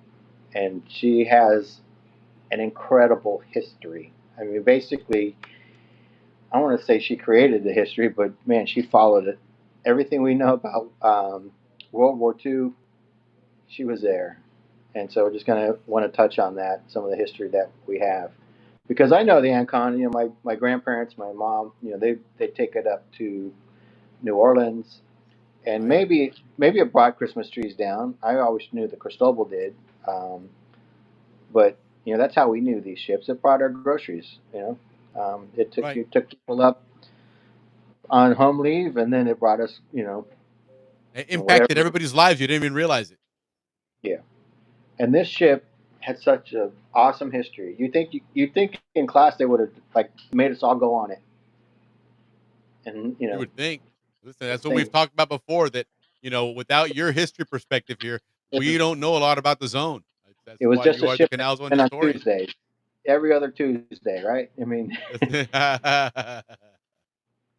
so this is an image of it with its radio control on, and now you've gone to well, there's another one, but the Ancon was in Tokyo Bay on September 2nd, and this was the day that the Japanese surrendered. This is when the full war was finally over. The full war was over, and so here is the Ancon sitting there, and you can see all the ships that are around it, all the planes. It's kind of a celebration, but not really. I mean, it's a surrender, but it was a big to do.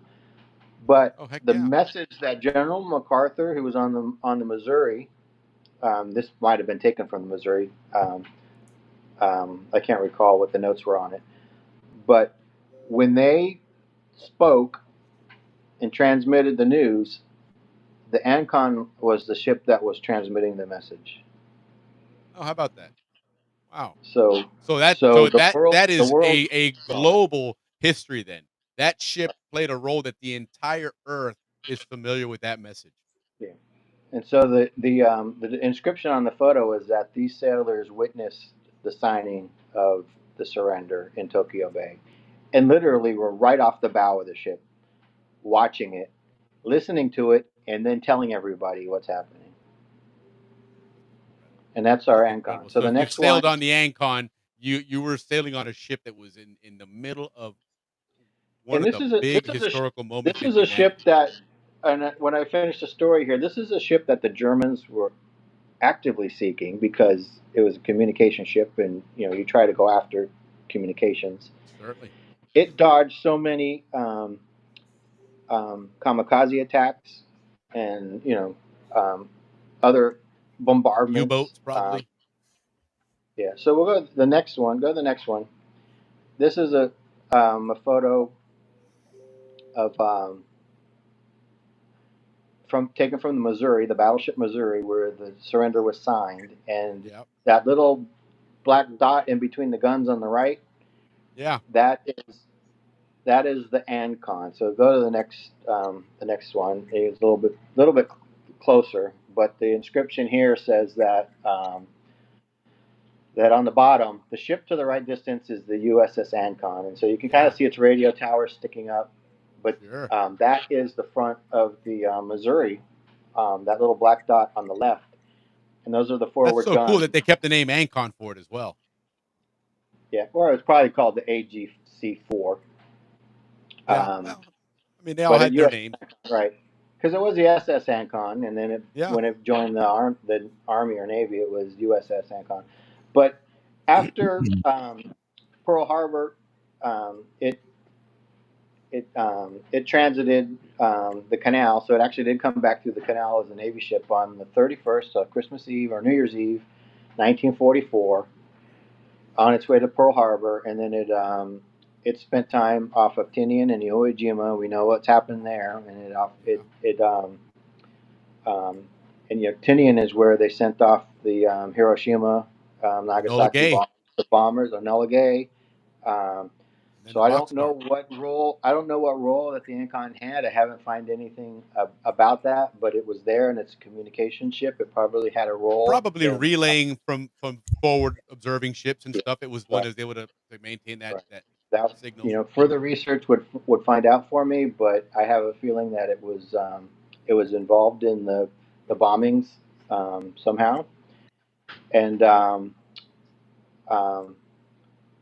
and then it came back through the canal when it was done, getting ready to be decommissioned on January 14th, 1946. So it came through the canal 2 times as a warship, although its role was communications, which were vital back in those days. So go to the next one.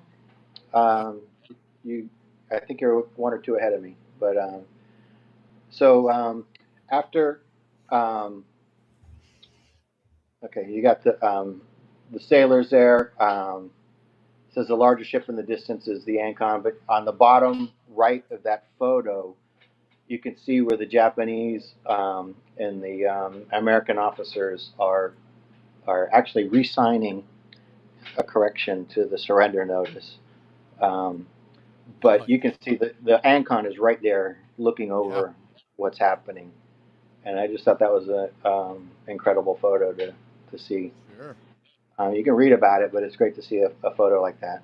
And then it also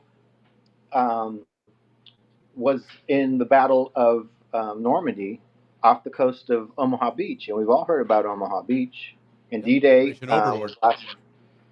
last month and stuff. And this is taken on board, I believe, the Ancon, from the USS Ancon, going into to Normandy on June 6th. So go on to the next one.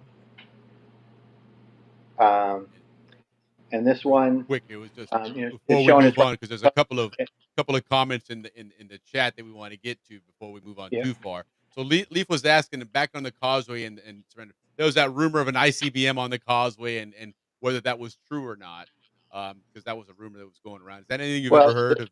There were Hawk missiles. Yeah, which were anti-aircraft missiles. Yeah, but I don't know why you'd need an ICBM, but they probably, they were probably having so much problems with U.S. defenses in Panama already. Sure. And then the other one he was talking about, which is what you mentioned earlier about that Japanese submarine. There was a submarine that was a very large submarine actually that was able to carry an aircraft on it. And it would surface and of course launch it. Yeah, it was like an airplane that could be like assembled together in like a special torpedo tube, and they could be launched. And it was basically it was just made for that mission. Correct. To carry a bomb, drop it, and maybe not even make it back. No, absolutely not. That was glory for the emperor and all that other good stuff. And they So were known for that suicide kamikaze stuff. yeah, absolutely. There was a lot of glory behind that. And So the attack plans, they talked to the commander of the submarine, later, and so he's revealed that the plan was they would come up like around by Peru and surface, and it would launch, and then the airplane would come up from the south through Colombia interesting. and attack. Where they wouldn't expect it to come from. Well, the U.S. may not have had as many defenses down there. I'm sure not, and I'm sure and then again the they're mountains, thinking, they're thinking something coming from a carrier out in the ocean, not something coming from the coastline from Colombia. and the mountains probably provided a bit of hit cover because of the terrain and yeah, certainly. And now Sheila's mentioning that her dad told her that they wouldn't let him go out of the army because they suspected the Japanese were going to bomb the canal. Yeah, absolutely. That's what we're talking about here. So they were terrified of it. Yeah. Then they And realized, rightly so. These guys did make a plan to do that. They actually had put together a crew, a submarine to pull this off because they knew the value of disabling that canal and how it would hamper, the logistics for the U.S. They actually built a model of the canal in Japan, and I've been Yes. desperately trying to find a photograph of that. But the best thing I have is the model of the canal that they did at the San Francisco Pan Pacific in Which is where the Japanese they borrowed to get theirs done. But all right, so and then here's another one, Andrew, which you probably already mentioned it to you. There was on the Cristobal when it had a passenger rail cars strapped on the stern. God, that's got to be kind of bizarre. I'd like to hear that story of what that was all about. All right, so yeah, so there's a bunch of photographs of the Ancon, but it also served. It took troops to, you've watched Raiders of the Lost Ark, and like the Germans were up in North Africa and stuff. This wasn't during that time, though. This was a couple years different from Raiders of the Lost, but the same thing. They dropped off troops in like Algeria, and then they dropped off troops in Sicily. Sure. And they were constantly under attack. Ships left and right of them were being sunk and torpedoed. But for some, they called the Ancon the lucky ship because it always made it. And the Zonian ship. What do you expect? What do you expect? Then it dropped off troops in Italian war in Italy when they were invading Italy. And there's a story that an Italian submarine surfaced next to the Ancon or nearby and surrendered to the Ancon. There you go. So it even captured a submarine. A good Zonian for you, right? And it's like, oh my gosh. So, but what? So let's go on to the next one with the king there. There were a lot of keep going. And real quick, two other real interesting comments I just wanted to get to before we move on too much further. Leaf is mentioning that USS Indianapolis. That ship is famous for having it was sunk by a Japanese submarine, and that's the ship that had all those sharks eat the sailors, unfortunately. And the reason for that was because it had taken the nuclear bombs to Tinian, and therefore it was a very secretive mission. They were on such radio silence that they couldn't even get any help to try and survive when they were sinking, which is again because of that nuclear bomb mission that they were taking there. And then another real quick interesting comment here from Vern about the SS Panama was renamed the James Parker. So there were some instances where some ships were renamed, but the Ancon and Cristobal, and maybe because of their historical significance or whatever the case is, that they kept those names. But interesting points there. All right. So then, but before D-Day, let's go to the next one with the King of England. Next one, right here.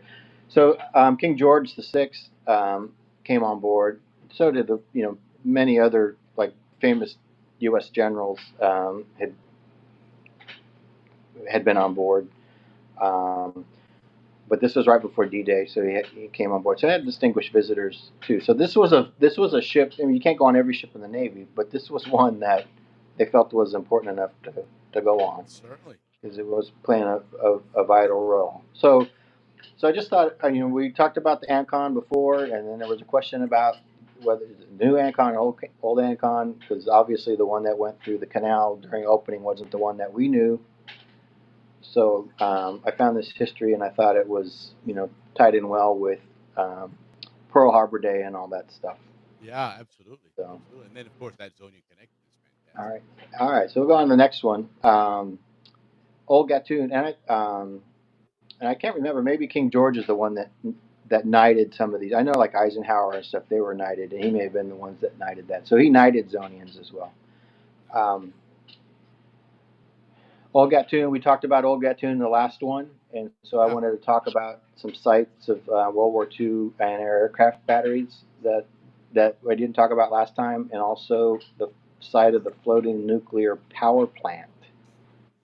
How many knew about that one? All right. Never knew about that. I didn't know about this. So let's go on to the next thing. All right. So this one, get your bearings here. The Gatun Dam, the spillway, Yep. is up there on the top. This USS Sturgis is the nuclear power plant, and then right along the coast, I don't know if you can see these little like dark um, They're like objects little that mounds of basically dirt, look they look like. like mounds of dirt or holes. Yeah. And those were anti-aircraft guns, basically to protect the dam from Sure. aircraft attacks. Because if you put a torpedo through that dam, all the water goes out. You're done. So Yeah, your canal is yeah, shut down Chagres for River, a year or two. because it's damming up the Chagres River really. And 100%. so we talked about old. That's the water that feeds the canal. Yeah. Well, yeah. Well, the Chagres from the other end. This is where it goes out. The Right, but water that flows. whole lake is dammed up because of that Gatun Dam. You take that out, Right. Gatun Lake is gone. There's no water for the Sure. canal. Right. You know. And we And talked to get about your bearings, guys, if you look at that, there's the Gatun Dam. That Sturgis ship, the nose of it is pointing at the Gatun locks, which is probably only another 100 yards away from that. yeah, it's It's almost that close. touching. Yeah. It's really close. I meant to put an aerial to show just how close it was to like the town of Gatun, but I mean it's just right there. Yeah. But we talked about Old Gatun, and that Old Gatun was probably under this flat area where AA batteries are and where the Sturgis is. That the Yeah. old historic town, which was basically some thatched buildings and such, was right under that location. So not only did it have a dam built on top of it, it had a nuclear power plant floating on top of where those places were. So it's interesting, again, getting perspective of this area here. That that flat area you see there with the label, the AA batteries, that is part of that earthen dam. Okay, the spillway you see in the front there, that curved area there that we look at as the Gatun Dam, that is just the top middle section of the spillway. It's just actually a very tiny portion of the dam. That Gatun Dam is, or was at the time, the largest earthen dam in the world. It extended way past it on the right and over to the left. All Yeah. that was filled in. The actual town of Gatun was about 80 feet below that Right. dirt. That's how far up that goes. Right. Yeah. They had talked about making this 100 feet, and then after they did their calculations, they realized it didn't have to be that high. It Right. could be like at 80 or 85 feet, 85 feet, and right. it saved them a bunch of money to do that. But they Heck had the yeah. same idea on the Atlantic and on the Pacific side between Sosa Hill and Coakley Hill, and then over on the West Bank as well. And they would have the other set of locks, three going down on the Pacific side. They called it Sosa locks. They were going to have it Yeah. right there at Sosa, but they realized that for whatever the geology there, that dam, the size it needed to be, wasn't going to work. So they had to do the other locks, and then they moved them more inland for two reasons: one, because of the geology, and two, because of potential torpedo attack. To have a Right. a lock that close exposed to the ocean was not um, Yeah, because if you not think about it, you look at Panama on the Atlantic side, as far as protecting Panama and strategically, you have the whole Caribbean there. So it's difficult to get a naval force to come in from the Atlantic and get to Panama undetected. On the Pacific side, there's nothing there. I mean, it's the Yeah. entire Pacific Ocean, and then there's Panama. So, Yeah. And I know, could be wrong, back but in if the you look, 40s, you're not going to see a ship until think about Pearl Harbor. Those ships were close enough to attack Pearl Harbor, which was looking for them and didn't spot them until they actually, planes were in the air. So, the Pacific side was absolutely exposed, and it had to be well defended. yeah. So, but the Sturgis has a history too. We'll talk a little bit about that, but go on to the next one.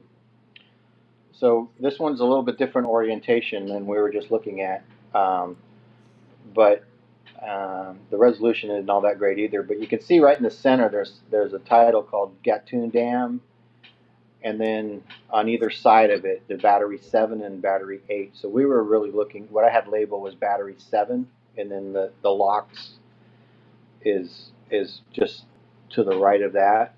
You can see the channel coming through there, and then the Yeah, town of where that dot is, that Battery 7 line, that's where that picture of the Sturgis is. But it would right, be pointing straight up from us in that direction. right, The nose would be straight north of us in that picture. and right, and so there's the town of Gatun, and then you had that nuclear ship. It's probably Yeah, what, half a mile away. I mean, like that. Yeah, try you're right. try to get a nuclear power plant in the U.S. town Ain't happening, brother. with No, no. a mile buffer. Right. You At know, least. there's countries that won't let nuclear submarines and ships, Navy ships, in their harbors. Yeah. This guy was camped just down down the street for years. Hmm. Yeah, that'll put the whole So Panama Canal Zone out of commission for a couple of centuries. we'll talk about that. So this next photo I have, it says that it's the anti-aircraft gun, but I'm not so sure because I don't think that vegetation is around there. You saw that other photo. The dam Right. is pretty much devoid of vegetation. Sure. I think it's mislabeled, but it may have been a gun, an aircraft gun, anti-aircraft gun that looked like that, or something similar. But that's the It idea. may have been just not at that location. It may Yeah. have been So somewhere else in Panama. yeah, but they had a dozen anti-aircraft guns there on Of either course. side of that dam to shoot down anything that came close.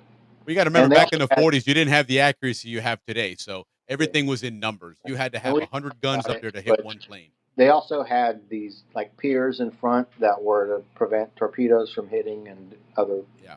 other countermeasures that were there. But it was a big concern. There was a lot of. They even put 3-inch plates, steel plates, on top of the gear work that opened the lock gates.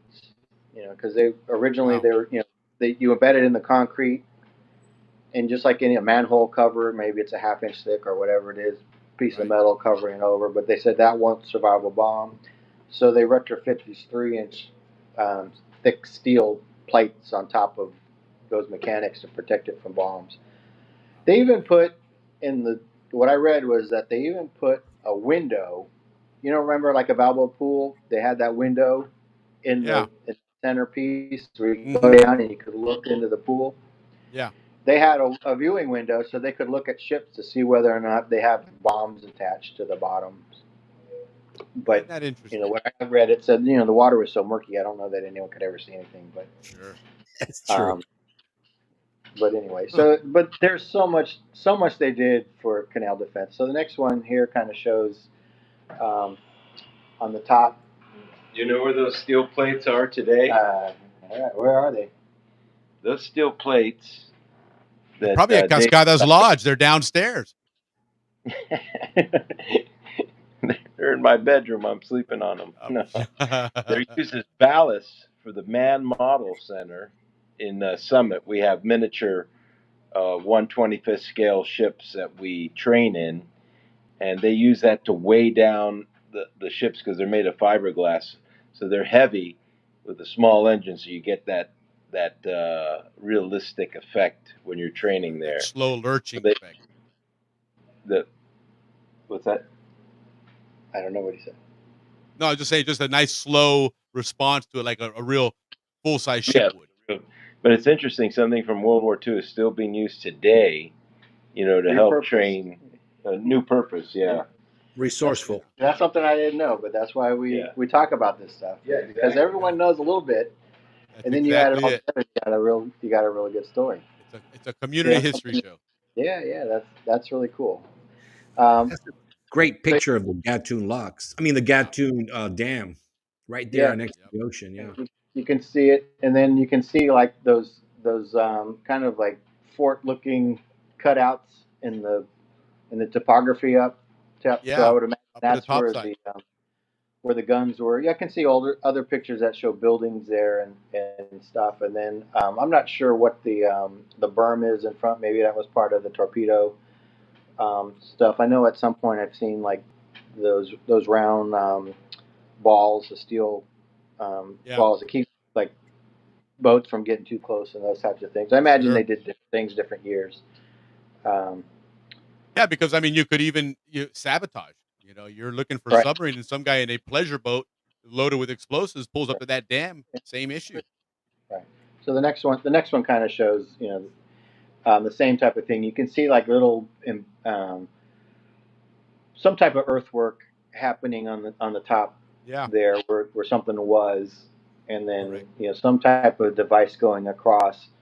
That obviously when they let the dam open, it was flexible. So those I think those are floating Yeah, I would booms or think so. something like that. I would think so. Hey, Leaf But wants to know if the Gatun Lake is at an all-time high. Ask Yes, Andrew if that it just is. came out. That just came out on the news. All time I, high. I saw someone post on Facebook about they were letting some water off because it was a Too high. high. Correct. Interesting. Willie, there was Well, there you a go. saludo there from Roseanne Price. I saw Rosanna that. Price. Yeah, very nice. Glad to have you on the show. I'm glad you're tuning in. And So Dave joins us every first of the month, Rosanna, to go over Canal Zone history. If you go to the YouTube channel, you can find all the previous shows as well, because there's a lot of great history he brings us. all right. But glad to have So you this, on. all right. So this next photo goes back to the Sturgis, and you can see on the bow it has the like transformers where the power gets distributed to the grid. This was prepared a ship built by the Army, and it was actually it's a barge because it doesn't have an engine. It has to be towed, and so this tug is pushing it through the canal. But it was built to be a power plant, a mobile power plant. They wanted to send it to Vietnam, but they're like, we're not sending a nuclear plant to Vietnam. So they found a purpose for it in the Canal Zone because they were having a drought in the late '60s, '68, and they needed the water for the canal for the ships to go through, not to produce Sure. electricity, so we could keep our beer cold. But Yeah. so they decided to take the Sturgis and move it down to Panama so that it could generate electric power and they could save that water for ships. Not So it bad. ended up being there from '68 to like '76. Wow, that long. Wow. Yeah, Holy cow. right. And so so it was 10 megahertz of nuclear reactor, which I'm not a nuclear electrician, but it's a boatload of power it could produce, It is. literally. But it did. And it was built in Fort Belvoir. I guess it's D.C. I don't know if it's the Virginia. I guess it's D.C., Virginia or Maryland.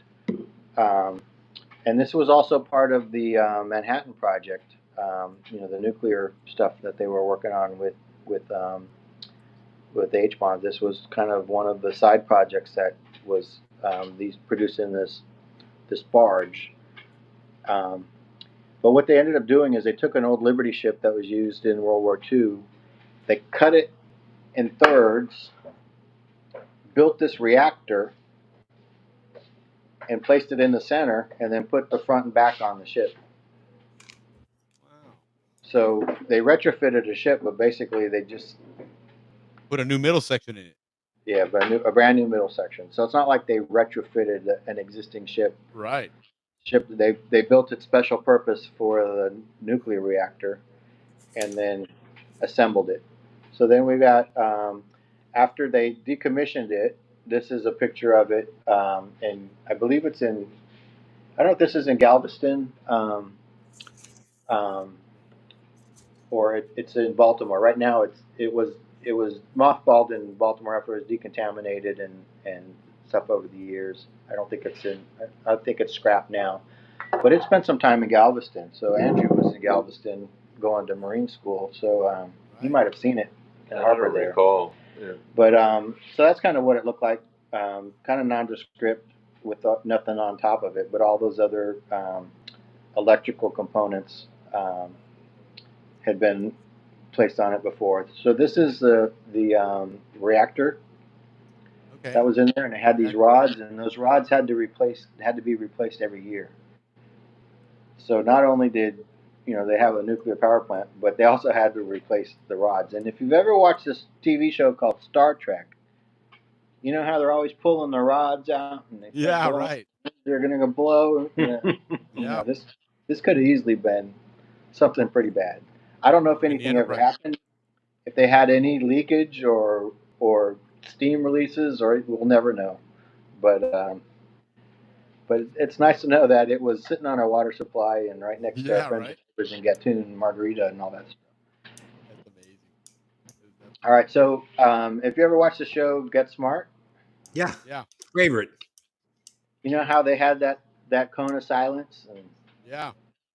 they had one of those things on, the soundproof phone booth, so it allowed the members to communicate with each other.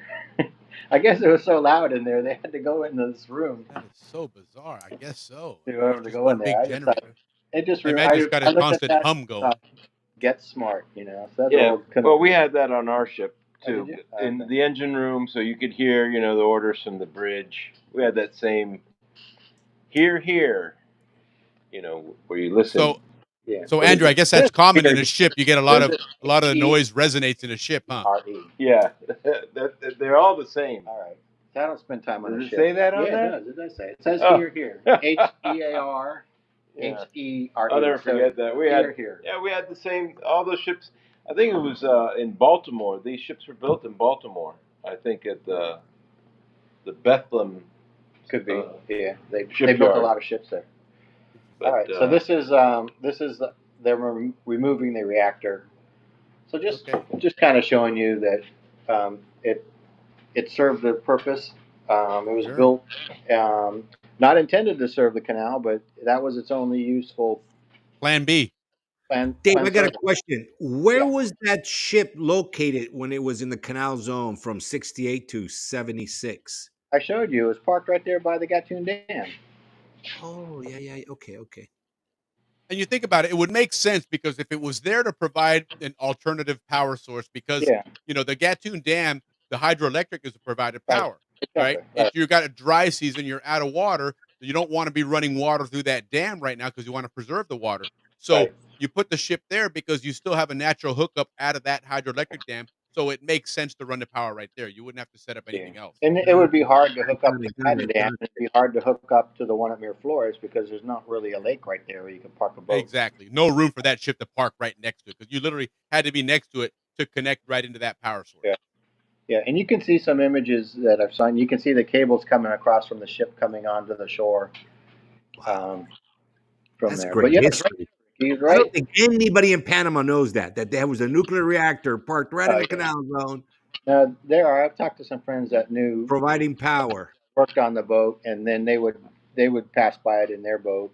Pleasure And boat. look, if you see right there, look at this picture. We went back to it there, right under that sign that says AA batteries. There's those power lines that are, and you can see that those are built to go connect right to that ship, and then going into the dam, the power facility there, which then is probably connecting and generating it from there. To this day, you can still see structures left from that, and a lot of the old timers talk about that was an assignment for the Panama Canal pilot, was sitting on there.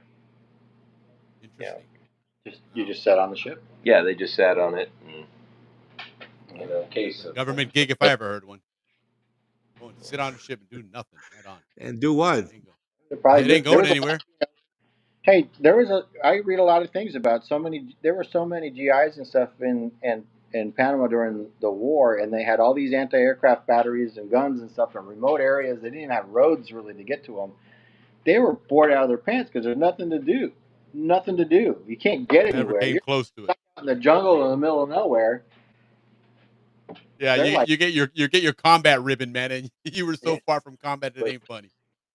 but you had to be ready, because Yeah. those planes came around that hill. You had a couple seconds. Yeah, So. amen to that. No doubt. And that's it. No They doubt. talk about these machines that they machine guns and stuff. How many seconds they'd have to be able to engage the enemy coming through. The plane Right. was have to be coming in 600 miles an hour or whatever. You had X number of time to do this, and it was over. It'd be your luck. The one time they come in, you were sleeping. You're like, damn, I missed it, man. right, 4 years right, been right. waiting for that damn plane. It comes by and I missed it. Eating Chinese plums. But they Yeah, study right. that stuff left and right, and that's what they do all day Oh, is to I'm make sure. sure that they're ready for it. So, Absolutely. so all right, we'll move on to the next one, which is last time I showed a picture of Chagres, and it says Front City, and I wasn't sure whether it was the Chagres like at Cruces, Right. or if it was the Chagres at Gatun. Whether this was a picture of old Gatun or if it was a picture of Cruces. And so then, like the next day, when I go on Facebook and Jaime posts this postcard, go to the next one. And it's called Native Village, Chagres River, Gatun. So I'm like, okay, well, that's Gatun. That's what old Gatun looked like. So I can say definitively with this postcard that that's what it looks like. I tried matching them up. We'll go to the next one. To do a side by side, and I can't really find the same like Same like match through. the same or the This guy the looks angle. familiar here. This one. Yeah, but nothing. I mean, is it this one? I don't know. But then what are these? Really These guys interesting big- because that look does for give the a good big- perspective of where that town was. Yeah. And for all we know, that postcard there, that's where that Sturgis ship is parked now. Exactly right above it. I think the hill behind it is. I think now it's either where Gatun town was, or now it's where Agua Clara visitor center is. That would be my guess. Good point. Oh, so we're makes looking We're looking east. Yeah. Right, Yes, because almost Old northeast. Gatun was on the I guess the east side of the Correct. the Chagres River.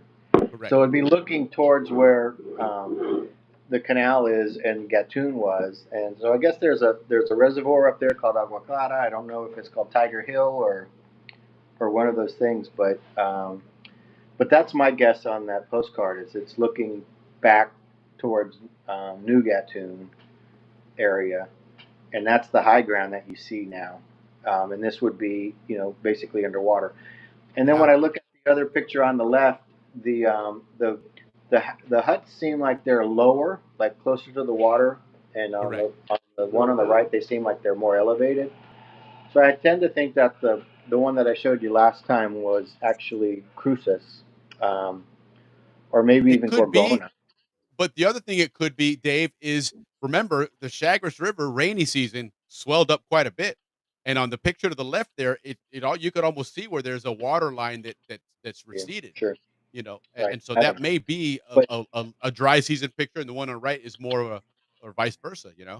But that's when I go through things and look at. If I had to choose, I probably would have picked the one on the right because it's labeled, and when the other one, it's kind of the Chagres River. Gosh, it's 30 miles long. It could be any of these places. Right. But anywhere. So I try not to talk about things that I'm not certain about. All right, so we'll go on to the next. Historian. Do we have time? Historian. Let's just skip to the good parts. So let's go to Panama Pacific exhibit. So go to the plan view. It's a black and white with a red circle and a red square. There you go. So there was a huge. So Ricky, pay attention, huh? This is where you're going to be sent on your the scavenger rectangle hunt. is. That's exactly where I live. 1915. San Francisco had gone through the great earthquake, the big fire, and all that stuff, and Correct. the Panama Canal was opening, and so they kind of used it to market themselves. Come see the rebirth of San Francisco. and celebrate the opening of the Panama Canal. So it was the Panama Canal Pacific, and so but they had a lot of people come through the Panama Canal to do it. But this was basically a temporary city that was built to celebrate, and they were showing like Thomas Edison and his light bulb type of thing, and a new Right. airplane, all these new things that were happening, and there were like 14 million people showed up to this event. It was over many months, but the thing that I'm showing you here is in the center, and we skipped over it. It's the Palace of the Fine Arts. So if you go to San Francisco today, that's one of the few remaining buildings that was built, one of the permanent buildings. Most everything was, there you go. Most of them were built as temporary, and so they didn't, once Right. once the event ended, they were just knocked down because there weren't really real buildings. And then the other square that you see on here, on the right side, go back, Will, um, was the Panama Canal exhibit. So different states and different countries had pavilions and stuff, but there was one specifically for the Panama Canal. And so that's what I want to talk to you about today. So go to the next one. So we zoom in to that map, and here it is. Its own block, Panama Canal. So Guys, that's exactly where I live. That's like the the road that I live on. yeah, well, I'm going to give you an assignment, Ricky. I Hang live around. exactly where that used to be. All right. Look and see if that's So Buchanan Street and Lombard. yeah, don't I worry, don't worry. swear. We'll get there. We'll get there. So go to the next one, Will. Oh my God, that's All right. unbelievable. So look where they put it. Look where they put it. They put it in a place called the Zone. Of It was called the course. Fun Zone. They had all the amusement stuff going on, all the food and stuff. But the Panama Canal was right in the middle of the zone, so people wanted to go to get food and have entertainment and stuff. So it got a lot of people Of going by. course it did. A lot of through traffic there. All right, so go to the next picture, and you can see. I mean, this was not a small event. This was a world No. class event. It's like I mean, everyone that that looks was like anybody Disney, wanted man. to go there, and tons of people going to this, and tons of people going there learning about the Panama Canal. And there were, cities like San Diego and other places. They would name um, stores or streets or parks and stuff after Panama or Balboa or those different types of Well, things. So what's interesting is one of the sad stories about the entire canal building and when it finished. You had something that took 10 years, right? And prior to that, thousands of people had died. The French had failed, all these things. So when it yep, finally ended, this is an absolutely monumental thing to celebrate. And unfortunately, what happened right before that? World War World One broke War out. One. Yep, Everybody went like this. Panama Canal. Oh wait, World War One. yep. Never And the mind. canal was Yep, yep, completely ignored. So there was no inauguration. There was no celebration. This was almost their inauguration. Was this place? yeah. Definitely, it definitely was a crash. The It was. party. It's sad because you build up to that crescendo and you're so excited, and then all of a sudden, So no. Guess what? No, so nothing let's going go on. to We the got a next one. war. So inside the Panama Canal Pavilion, it's a city block. They have a model of the Panama Canal in there. And so here you can see the Panama Canal, Merritt Flores locks, then Pedro Miguel locks, and all the stuff. They even have, they even have those light poles with those bollards on top of Yes, them. I was just looking at that. And what you could Even do the is, even the Miraflores spillway, you can see it on the right side of there. spillway is there, and the tunnel for the train. See it Yes, on the look at right that. side? You see it? Brilliant. But what you Absolutely could do brilliant. on the top, you could stand up on the top of the different gallery levels and then look down and see the whole panorama of the Panama Canal.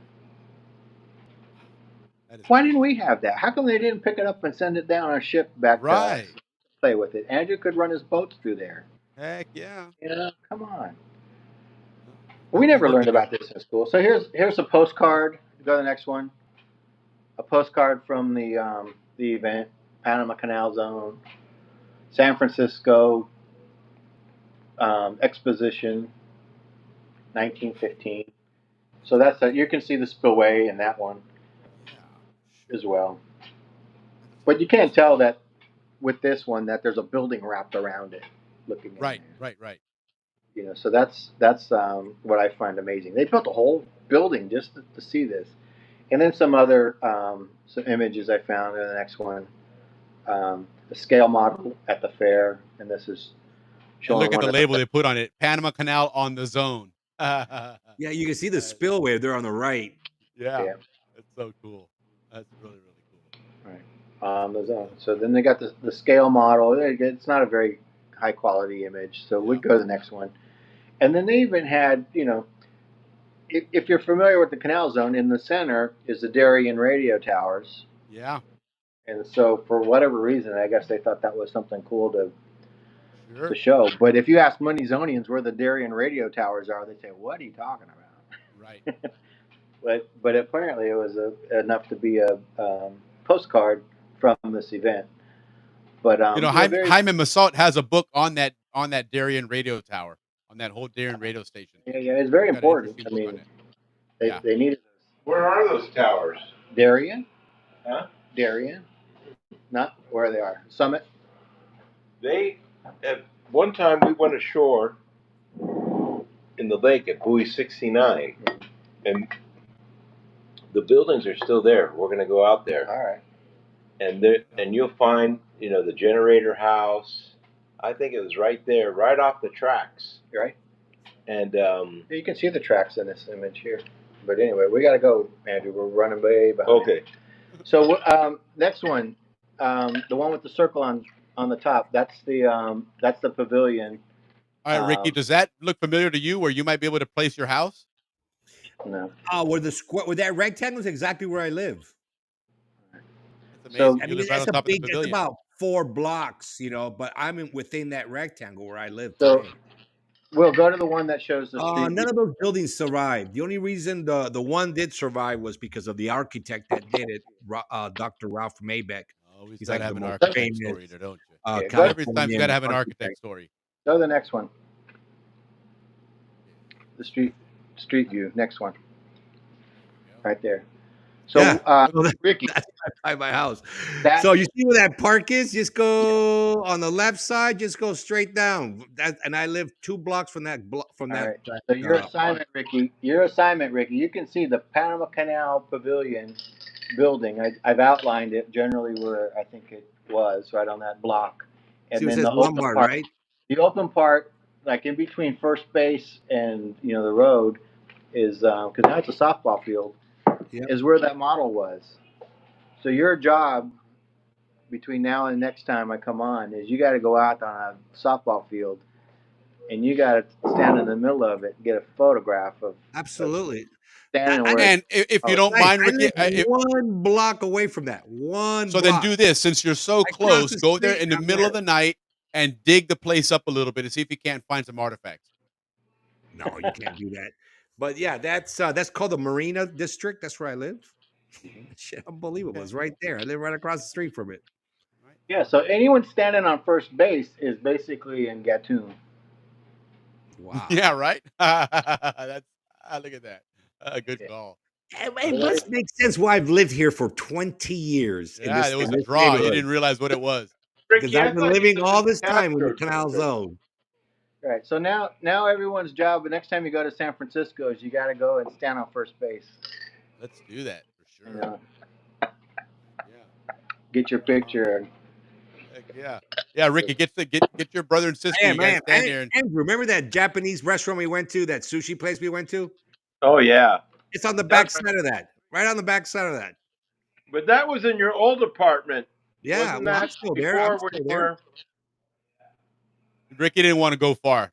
Ricky had No, to I love remember. my Ricky had to apartment. pay by I'm the not mile moving for that anywhere. moving truck, so he made sure he moved about half a mile away. See if he could save some money.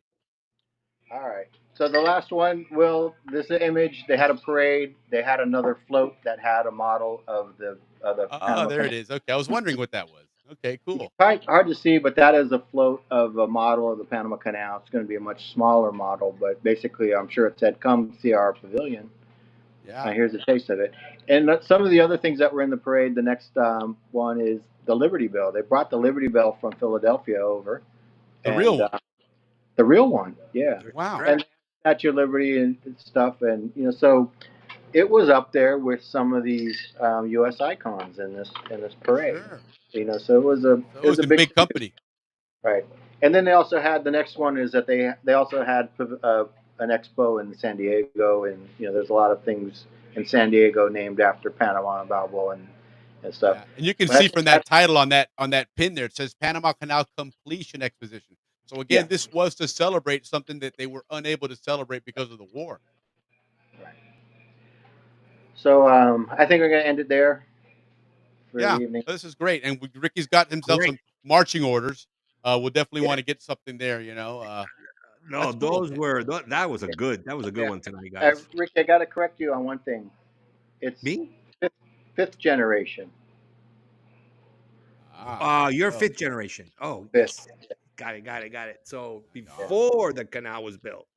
that's Well, that's what Uh, you taught us, David, that the fifth generations were the ones that came before the canal was built. no, not all of them. Okay, then Mr. Dupree was right. Mr. Dupree also was fifth generation. Yeah, because my two of my great grandfathers came in 1906. nice. Right on. Well, let's So just say hello to some people. Ruthie MacArthur's saying hello. Ruthie, Hola, Ruthie. we're talking about your stuff at Cascadas Lodge that yeah, Andrew is helping Yeah. to push Yeah, out. So David, that's your cool. family and my family came at the same time, probably the same year. Yep, there you go. Look, Dave was just showing one of the tumblers there. So make sure you right here. check them out. And if not, when you're down there at Cascadas, make sure you pick up Yeah. some Balboa Trading Company stuff there. And check this out, guys. This is really interesting. Rosanna Price also put on here.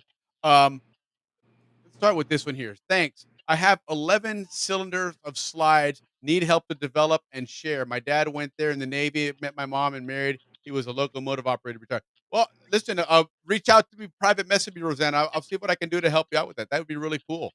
And I'm sure Juan the Panama Thompson's Museum father, collection would love to see that as well. yeah, Juan Thompson's father also was a locomotive. Yeah. They probably knew each other. Yeah, there you go. Right on. That's pretty cool. And then she also added on here slides of locks and overhauls each year. That would be fascinating. So, yeah, Rosanna, please reach out to me. I'd love to talk to you about that. You know, I'm working on that canal construction documentary, so I would love to see some of that stuff on So there Ricky, I as went to well. your favorite sign today in Balboa. Uh-oh. Do Your tell. favorite building sign, the upmarket. Ricky, I he's had in a stunned coffee. I silence had right a now. coffee in your honor. Look at him. You upset him so much he had to jump offline, poor thing. You hear what he said, Ricky? Guys, sorry, I went out and I just Yeah. got He went came to he back, saw so I your couldn't favorite hear building or in see anything. Balboa, the upmarket building with the upmarket sign. Oh, the market site. See what I'm saying? He's ready to jump off again. Yeah, but it's a nice place. Ricky's like, Was I sorry, interference. I gotta go. No, I did have interference. But I want to talk about that. What did you think about that? It was a nice place. We had a good empanada and the coffee. I asked No, about the I'm coffee. sure the place is beautiful inside and delicious. Yeah, But the big neon sign on that beautiful architectural building. yeah, it's not appropriate. So did you I'm give gonna him get that Ricky's guy cease and fired. desist letter? I'm gonna find out who that guy was. I'm gonna Next time go you go ring down his there, let Ricky know ahead of time. He's gonna type up a I cease and need to know desist letter for you. You're gonna hand it to him. which city planner approved that. That's what I want to find out. Definitely wasn't Art Vandelay. And that But guy's gonna be in big trouble. a city planner can only deny something that the code. Yeah, you're right. You're right about that. You are right about that. But no. The building codes are not checked by city planners. City Should have gone planners to check. UNESCO. Make that Yeah, a city historical planners building. check They can't change it. approaches, mass, No, things They like that. they do site plan sign approvals, and you can. Exterior work, not the interior part. Like the No, lighting and stuff like that wouldn't be no, on no, the no, plan. no, no. The But size of the but the, building would be, the location no, of but the building would Look, be. the show's you can digressed now. We're gonna have a the size, architectural debate on here. placement, and type of sign on a building, and But no, but wait. That's inspected by somebody else, not by city Check these planners. guys out. Those are what yes, they no, call deferred permits. Anybody want to throw something in a comment with their opinions on architectural rules and regulations for I'm telling you, I do this for municipalities? a living. Those are I signs do are too. deferred permits. That's a whole different department that approves that. At Well, least here in California. Listen, you might according to Leaf, different- we're better than cockroaches. So just remember that. All right. That's all we got to know. But no, David, that sign upsets me so much. You have no idea. The things that upset me. Things Look, are it's that. got them all worked up now. I mean, I know. I'm just like, I who had to bring would it do up. that? Sorry. Dave, why do you do that, man? We had such a Who great would show do going that? here, And and then you that's just what I say. destroy this guy's whole But- psyche at the end of the show. So we'll change the subject here. So we were walking. We walked through the post office. It's getting kind of warm. It's humid today, and I said, "Let's go walk through the post office. It'll be cooler under there." Right on. You know, and so we get right to the post office. We're coming over from the bank side. It used to be old Citibank over there. And I tell my wife, I said, right here where the loading dock was, that's where I had my first Seiko. And one of your birthday boys is the one that may or may not have given it to me. So Dave Rivera. happy birthday, yeah. Of course, of course. But it was nice and cool under that arcade. And then we came out and saw that big old upmarket sign and had to go in. Otherwise, it was Alex tells that the food is phenomenal. He did say everything there is good. That's good. But Just the blindfold whole Ricky sign- when you go there. That's all. When Ricky the goes whole there, just sign cover his angle, eyes until he gets nobody inside. caught And he'll it, be fine. but me, I saw that. I was like, "What? No, you can't do that." Well, You'll ruin his appetite as he approaches the building. He'll be hungry, excited. He sees that sign. He's like, dude, I'm not even hungry anymore. But we did have to watch our step. Part of the curbs are missing, and then you could put your foot through the rebar.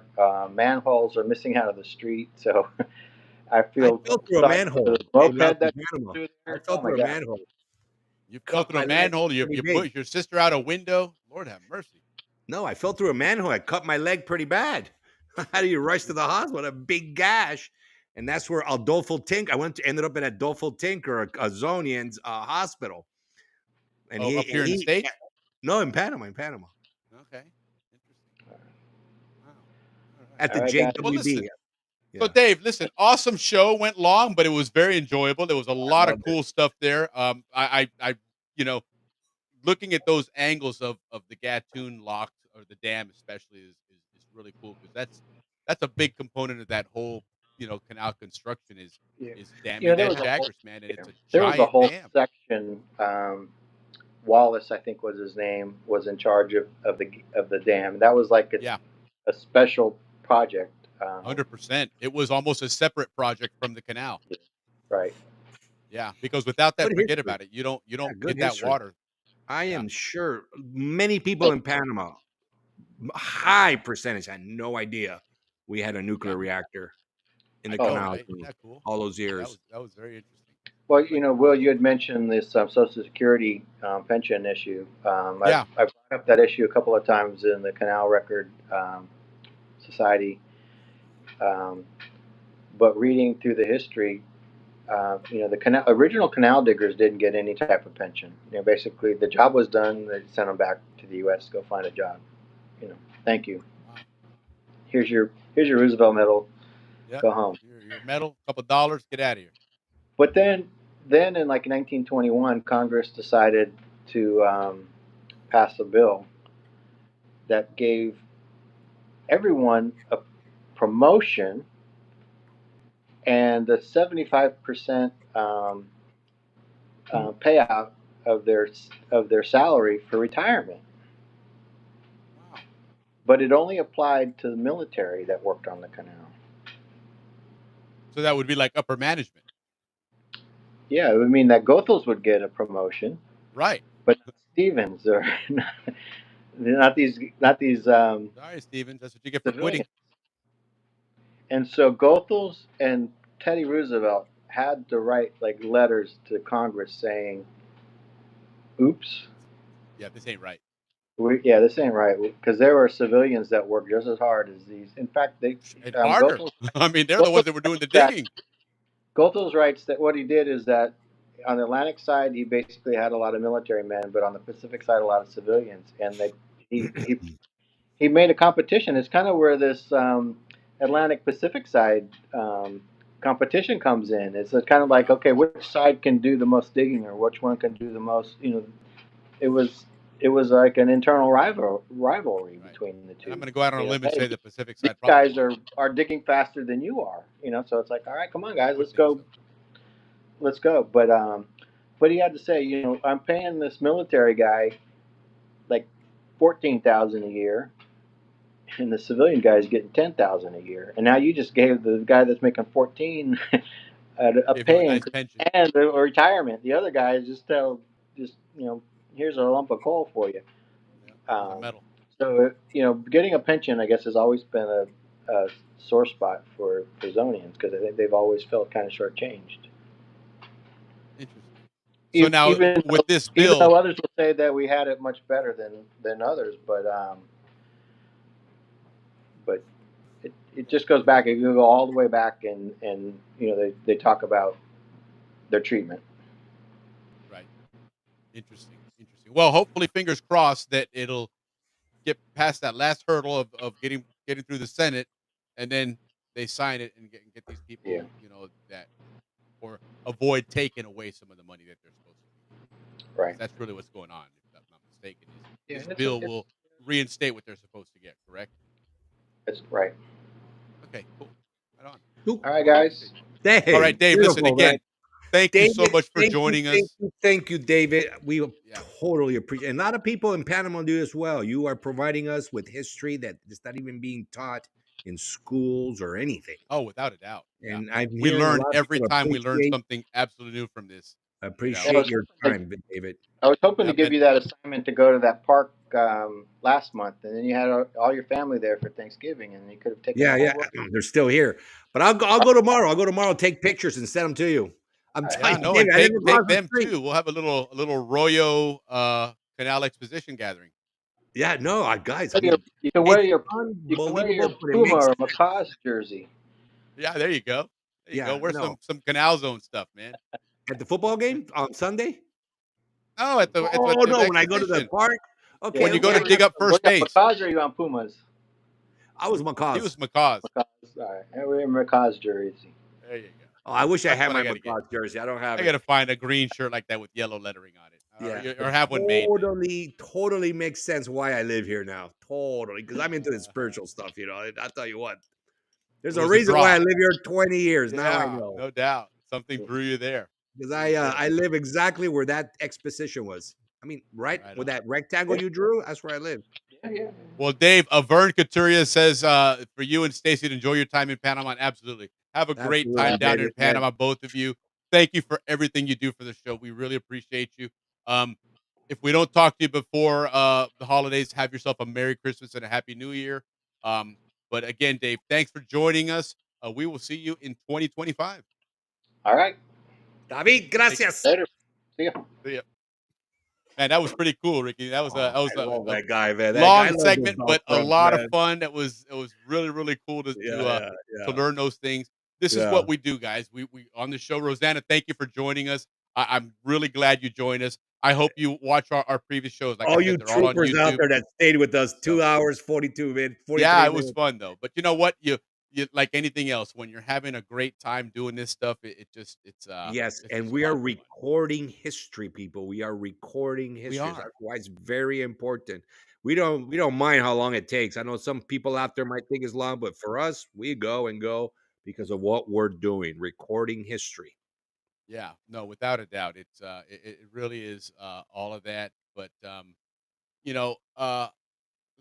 trying to queue up our exit, Ricky. So go over We could something just here. straight up say Ricky's goodnight, gonna do Willie. yeah, we really should. We have our normal our exit video, but I tonight's been kind of a Too bit of tight a long. Yeah. We're bit of all a train wreck hungry and on our thirsty. production side. The show itself was actually great, but production wise, there's been a couple of things. Again, we're not pros at this, but like you said earlier, Ricky, that does reinforce we are looking for a producer. If somebody that wants to join and help us out, it's a little challenging to try and run the graphics and cue things up and put messaging and everything else while trying to keep a show and Keep our minds straight keep it onto the show. Right. But Hey, well, we Willie, do we're what we do. getting it done, man. We're podcasters now. And we are, and we have fun doing it, guy. And listen, Ricky, we're you and I will be on almost in a couple of months here, and it goes by quick. It'll be a full year for us. I've been doing this now for almost a year, but I really almost want to call those like practice runs. And then when you join the show and we started doing that, that's really where this show really has taken off and become a really fun, engaging way to Yeah, yeah. kick And I the weekend appreciate off your with our commitment, Zonians. Willie. I appreciate your commitment. That's why I'm here every Friday. Is your commitment is what brings me here every Friday, without a doubt, bro. Right on, Willie. Well, it's a lot of fun. You and I both do. We have a passion for this.